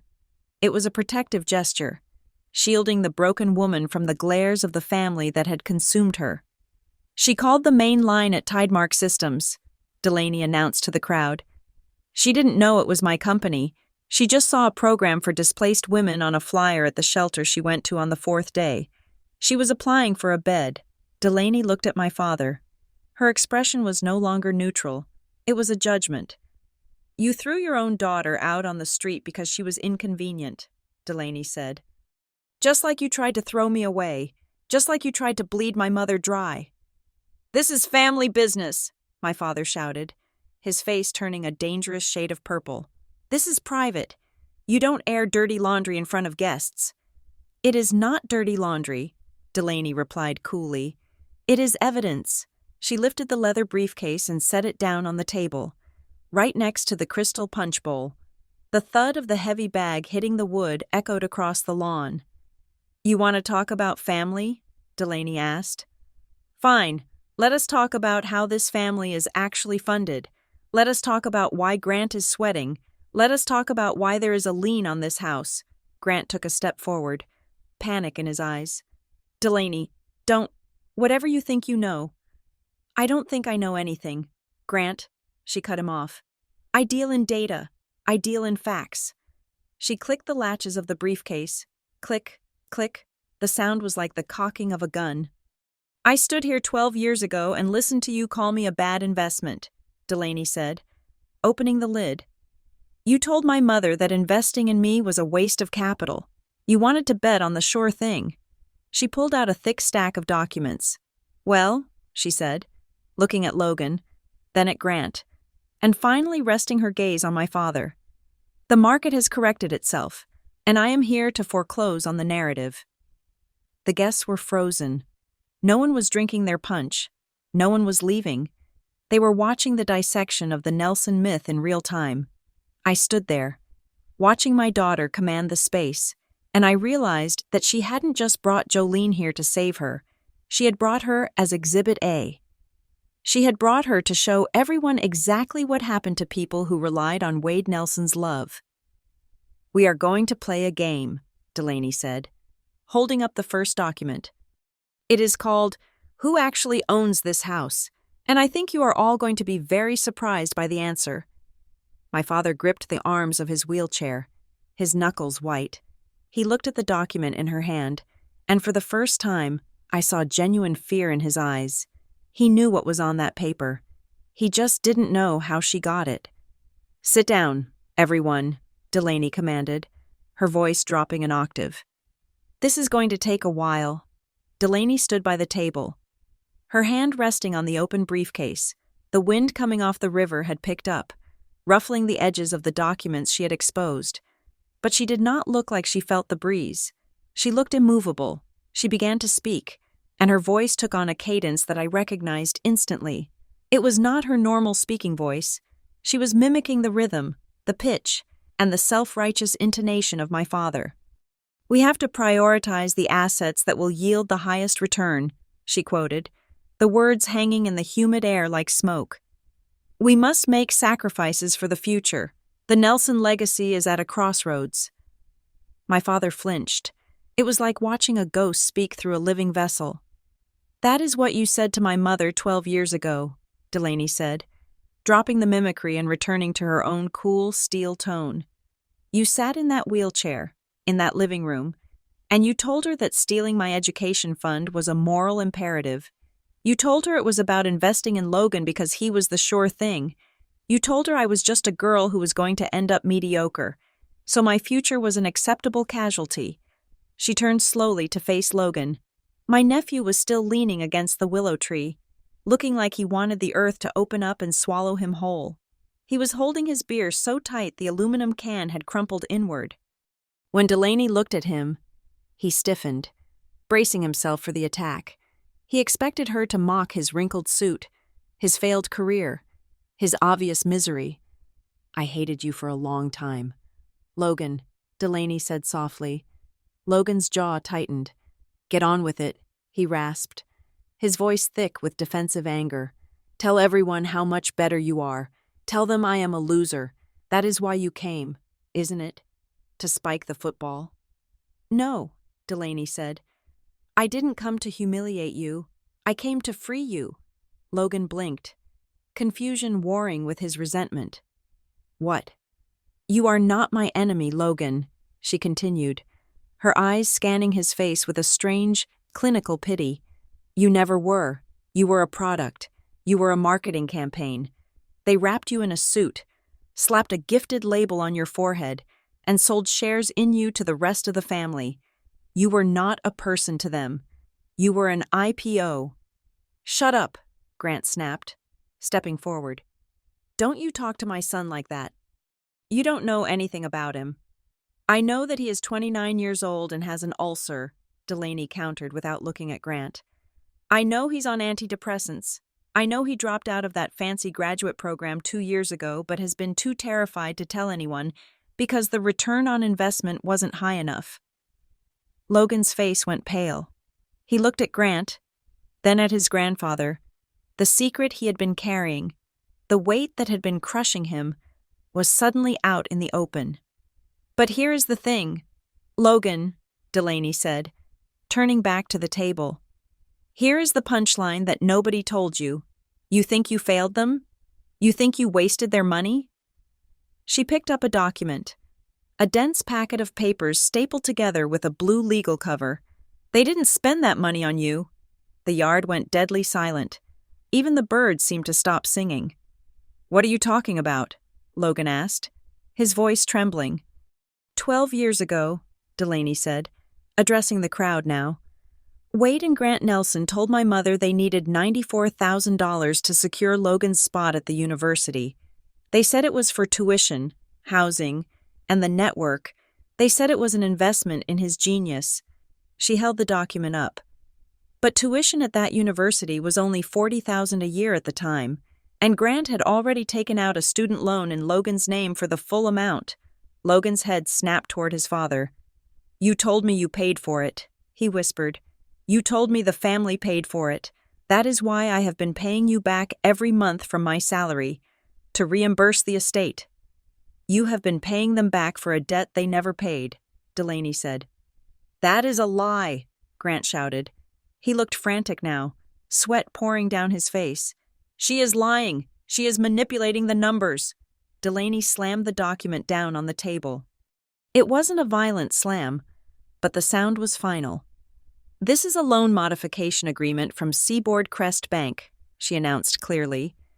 "Dated 12 years ago, 2 days before the family meeting where you tried to extort my mother." She pointed a finger at the paper. "Wade Nelson had a secret debt, a gambling debt, disguised as a high-risk real estate speculation that went sour. He owed the bank $100,000. Due immediately, or they were going to foreclose on a piece of commercial property he owned downtown. He didn't need the money for Logan. He needed the money to stop the bank from taking his assets. He used Logan as a human shield. He used the gifted grandson story to guilt my mother into covering his own incompetence." A collective gasp went through the crowd. I felt my knees go weak. All those years, I had thought they sacrificed me for Logan. I had thought it was just favoritism. But it was worse. It was fraud. They had pit two children against each other, destroyed my relationship with my family, and traumatized my daughter, all to cover up a bad bet. You used him, Delaney said to my father. Her voice was shaking with a controlled rage now. You let Logan carry the pressure of being the golden child who cost the family a fortune. You let him think every failure was a betrayal of that investment, and the whole time, the money wasn't even for him. It was for you. Logan looked at his grandfather. Wade Nelson refused to meet his eyes. He sat in his wheelchair, staring straight ahead, his jaw working silently. Is it true? Logan asked. His voice was barely a whisper, but it sounded like a scream. Granddad? Dad? Is it true? Grant couldn't speak. He was looking at his shoes. Delaney didn't give them time to recover. She turned to Jolene. My sister was still standing by the punch bowl, wiping her eyes with the back of her hand. She looked small and broken, a woman who had played by the rules and lost everything. And you, Delaney said gently, you told us you called for help. You told us you begged them for a lifeline when your husband left. Jolene nodded, unable to speak. And what did they tell you? Delaney asked. They said there was no liquidity. Jolene sobbed. They said all the spare cash was tied up in Logan's education. They said we all had to tighten our belts to support the future. Another lie, Delaney said. They didn't help you because the money was already gone.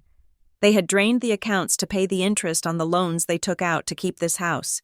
They sacrificed your safety to keep the paint fresh on the porch.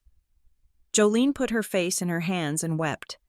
It was a guttural, ugly sound of realization. She had served them, defended them, and attacked me for them, and they had let her sleep in a car because they valued their pride more than her life. Delaney reached into her briefcase again. She pulled out a plain white envelope. It wasn't thick. It wasn't heavy. She walked over to Jolene. Take this, Delaney said. Jolene looked at the envelope through her tears. She shrank back. I can't, she whispered. I can't take money from you. Not after I threw that tea. Not after what I called you. It is not money, Delaney said. She pressed the envelope into Jolene's shaking hand. It is an admission letter, Delaney explained, to the Hazel McKenna Foundation. I felt my breath catch. I didn't know there was a foundation. I started it 3 years ago, Delaney said, her voice clear and strong. It provides transitional housing, vocational retraining, and legal support for women who have been displaced by domestic crises. It is fully funded. The program includes an apartment for 6 months. It includes tuition for a trade of your choice, nursing, coding, administration, whatever you want, and it includes therapy. Jolene stared at the envelope as if it were a holy relic. Why? She choked out. Why would you do this? I was horrible to you. You were, Delaney agreed. She didn't offer false comfort. You were cruel. You were a bully. You were part of the system that tried to break me. Delaney took a step back, creating space between them. But Hazel wouldn't have wanted you to sleep in a car, she said. And I don't do this because I forgive you. Jolene, I don't know if I ever will. I do this because I refuse to be them. I refuse to be a person who hoards resources while family starves. I am offering you this because I have the power to change the ending of your story. And unlike my grandfather, I choose to use my power to build, not to destroy. She looked at Jolene with a fierce intensity. But know this, it is not a handout. It is a program. You have to show up. You have to do the work. If you miss classes, you are out. If you don't try, you lose the spot. I am giving you a ladder. Aunt Jolene, you have to climb it. Jolene clutched the envelope against her chest. She looked at Delaney, and for the first time in her life, she didn't look like a Nelson. She looked like a human being. I will, she whispered. I swear, I will. Delaney nodded once, satisfied. Then she turned to face the rest of the crowd, the cousins, the aunts, the uncles who were still holding their plastic cups, watching with wide, greedy eyes. That offer is for her, Delaney said. her voice sharpening into a warning.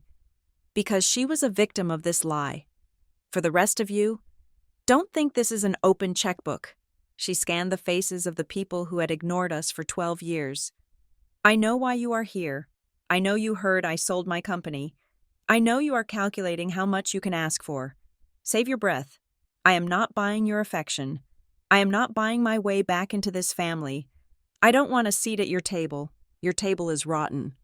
She walked back to the punch bowl where the briefcase sat. She reached in one last time. My father was watching her. He looked deflated.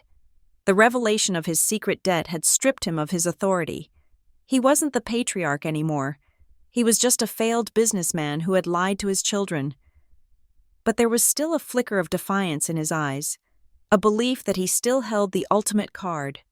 The land, the name, the house. Delaney pulled out a final stack of papers. These were bound in a heavy red folder. I told you I came to balance the ledger, Delaney said. We have covered the past. Now, we have to talk about the present. She placed the red folder in front of my father. Do you know what that is, Wade? She asked. My father looked at the cover. His face went gray. His hands started to shake uncontrollably. He tried to reach for it, but his fingers wouldn't coordinate. That, Delaney said, her voice ringing with finality, is the deed of trust for this property. The entire estate, the house, the land, the dock, the trees. Grant stepped forward, looking confused. What?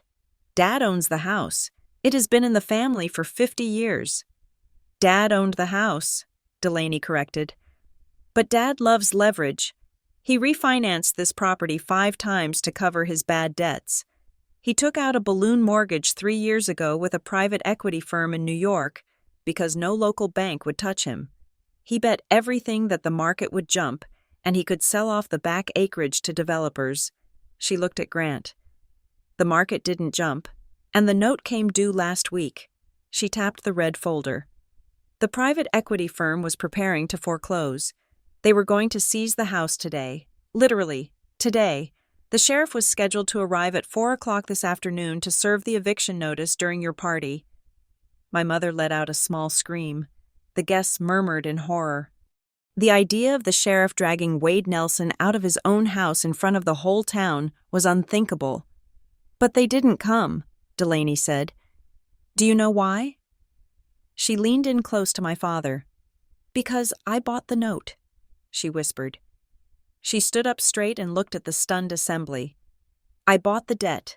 I paid off the private equity firm in full this morning. I own the mortgage. I own the lien.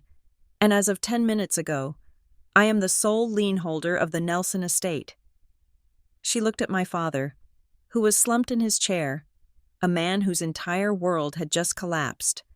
You don't own this chair, Wade, she said. You don't own that flagpole. You don't own the roof over your head. You demanded my college fund? You tried to take the one thing I had? Well, I just took the only thing you have. She placed her hand flat on the red folder. The question now, she said, is what I am going to do with it. The red folder sat on the table like a judge's gavel that had just been struck. The silence in the yard was no longer the silence of confusion. It was the silence of a vacuum, as if the air itself had been sucked out by the sheer magnitude of Delaney's declaration. My father, Wade Nelson, stared at the legal document with eyes that seemed to have lost their ability to focus. He looked at the deed, then he looked at the house, the peeling paint, the majestic columns, the rotting porch, and then he looked at Delaney. For the first time in his life, he was not looking at a subordinate. He was looking at a superior power. You did this to hurt me, he whispered. His voice was trembling, stripping away the veneer of the strong patriarch to reveal the frightened old man underneath. You bought my debt to destroy me. This is just revenge. You are just a vindictive little girl. Delaney did not flinch. She did not raise her voice. She leaned forward, placing her hands flat on the table, grounding herself in the reality she had created. No, Wade, she said calmly. Revenge is emotional. Revenge is messy. This is protection. I did not buy this note to hurt you. I bought it so you could never, ever hurt my mother again." She looked over at me. Her expression softened, and in that moment, I saw the daughter I had raised, the one who used to bandage my scraped knees, now standing as a titan to shield me from the wolves. "As long as you owned this house," Delaney continued, turning back to him, "you had a weapon. You used it to control Grant. You used it to intimidate Jolene. You used the promise of inheritance to pit us against each other. You turned this property into a Hunger Games arena. I am not here to burn the arena down. I am here to change the management." Grant stepped forward. His face flushed with a mixture of panic and entitlement. "You can't just take it," he sputtered. "This is our home. This is the Nelson legacy. You can't just evict us because you have a lot of money." "I am not evicting anyone today," Delaney said. "But the terms of occupancy are changing, drastically." She opened the red folder and pulled out a fresh document. It was stapled and flagged with yellow sticky notes where signatures were required. "The house will not be sold," Delaney announced to the gathered crowd. "I do not want the cash. I certainly do not want to live here. Instead, I am placing the entire estate, the land, the structures, and the dock, into a blind trust managed by a third-party law firm in Charlotte. I will not control it. Wade will not control it. It will be an independent entity." "A trust?" my mother asked, her voice wavering. "What does that mean for us?" "It means you can stay," Delaney said. "You and Wade can live out your days here. The trust will pay the taxes. The trust will pay for the maintenance so the roof doesn't collapse on your heads. You will be safe. You will be warm." She paused, letting the relief wash over them before delivering the condition. "But," she said, her voice sharpening, "you no longer own it. You cannot borrow against it.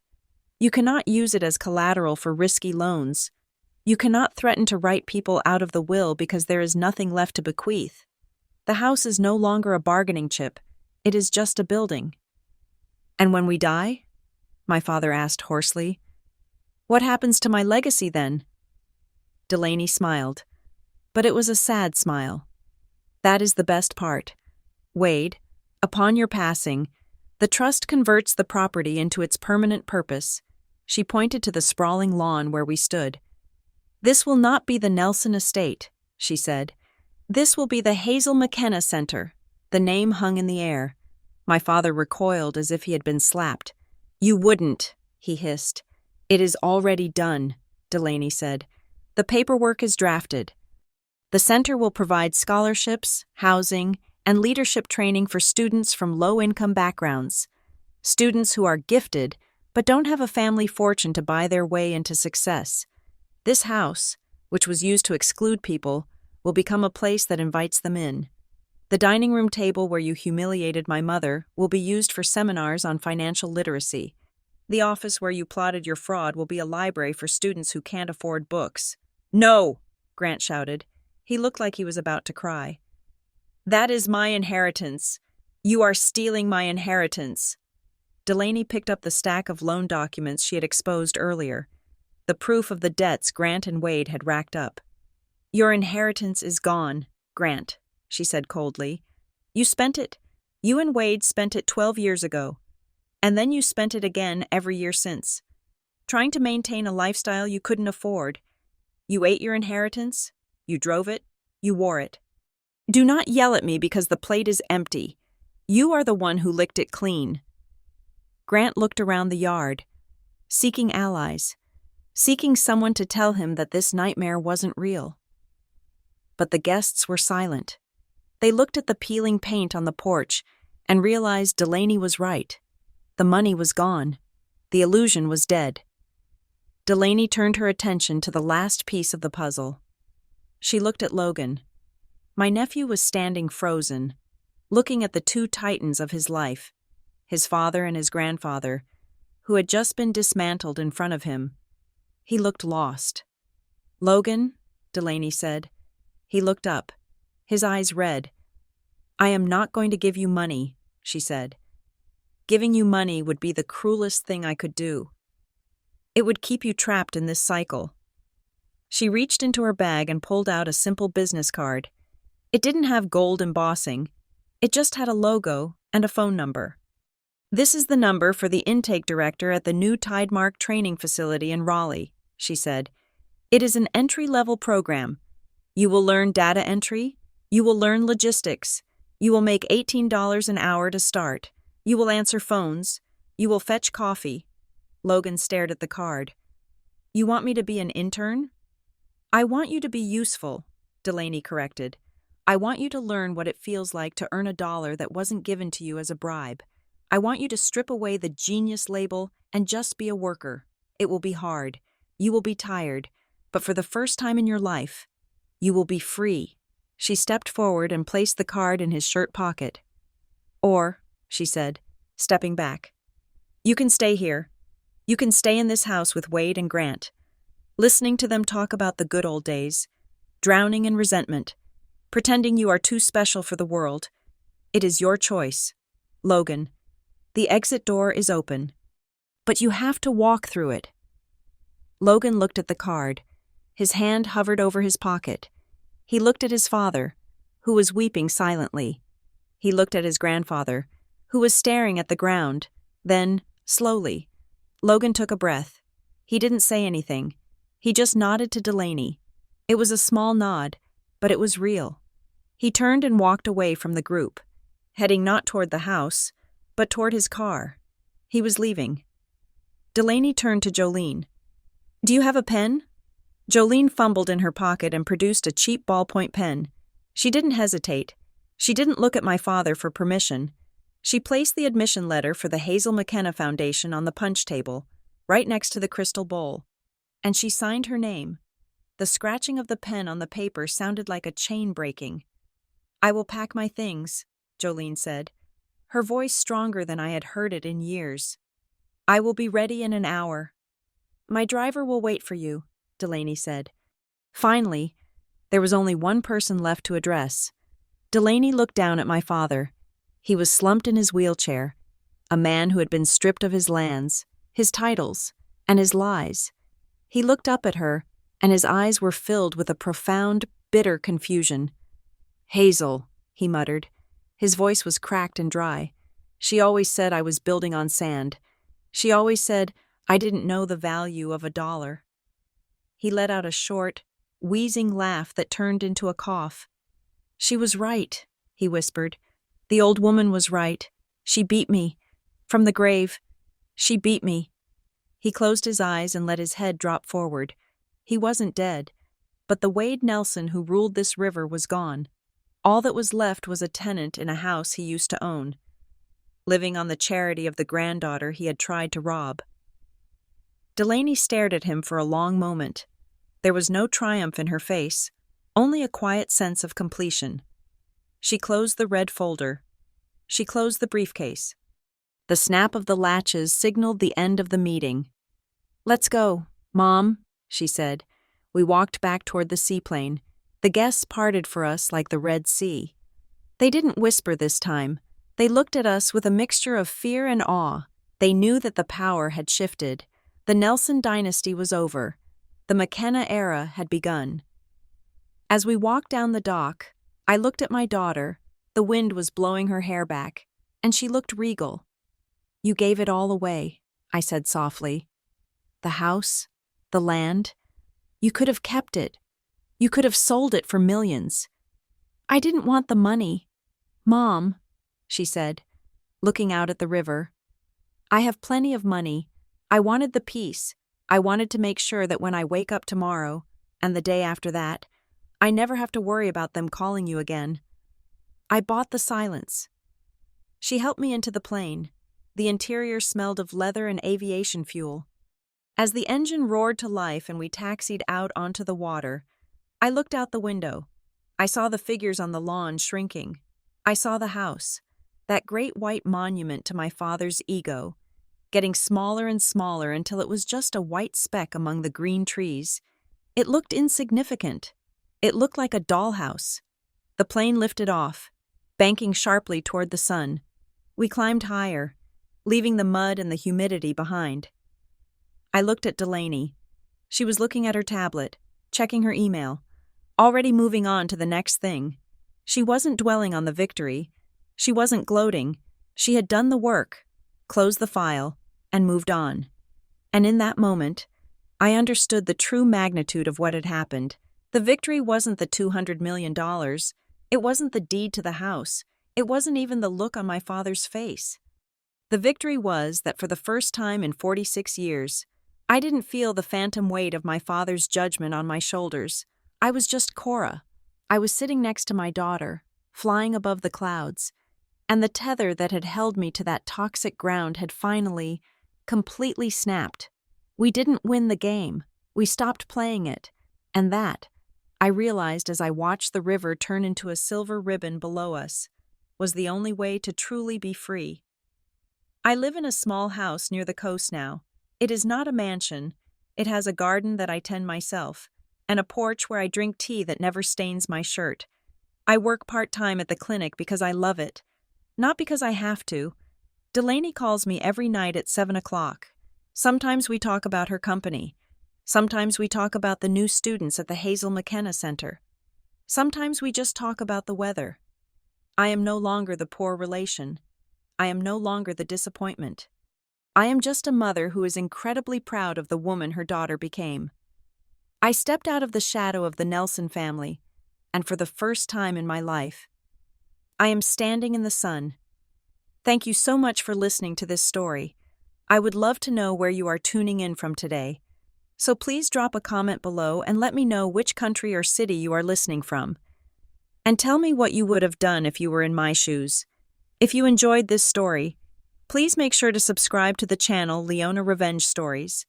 Hit that like button and smash the hype button to help this video get discovered by more people who need to hear it.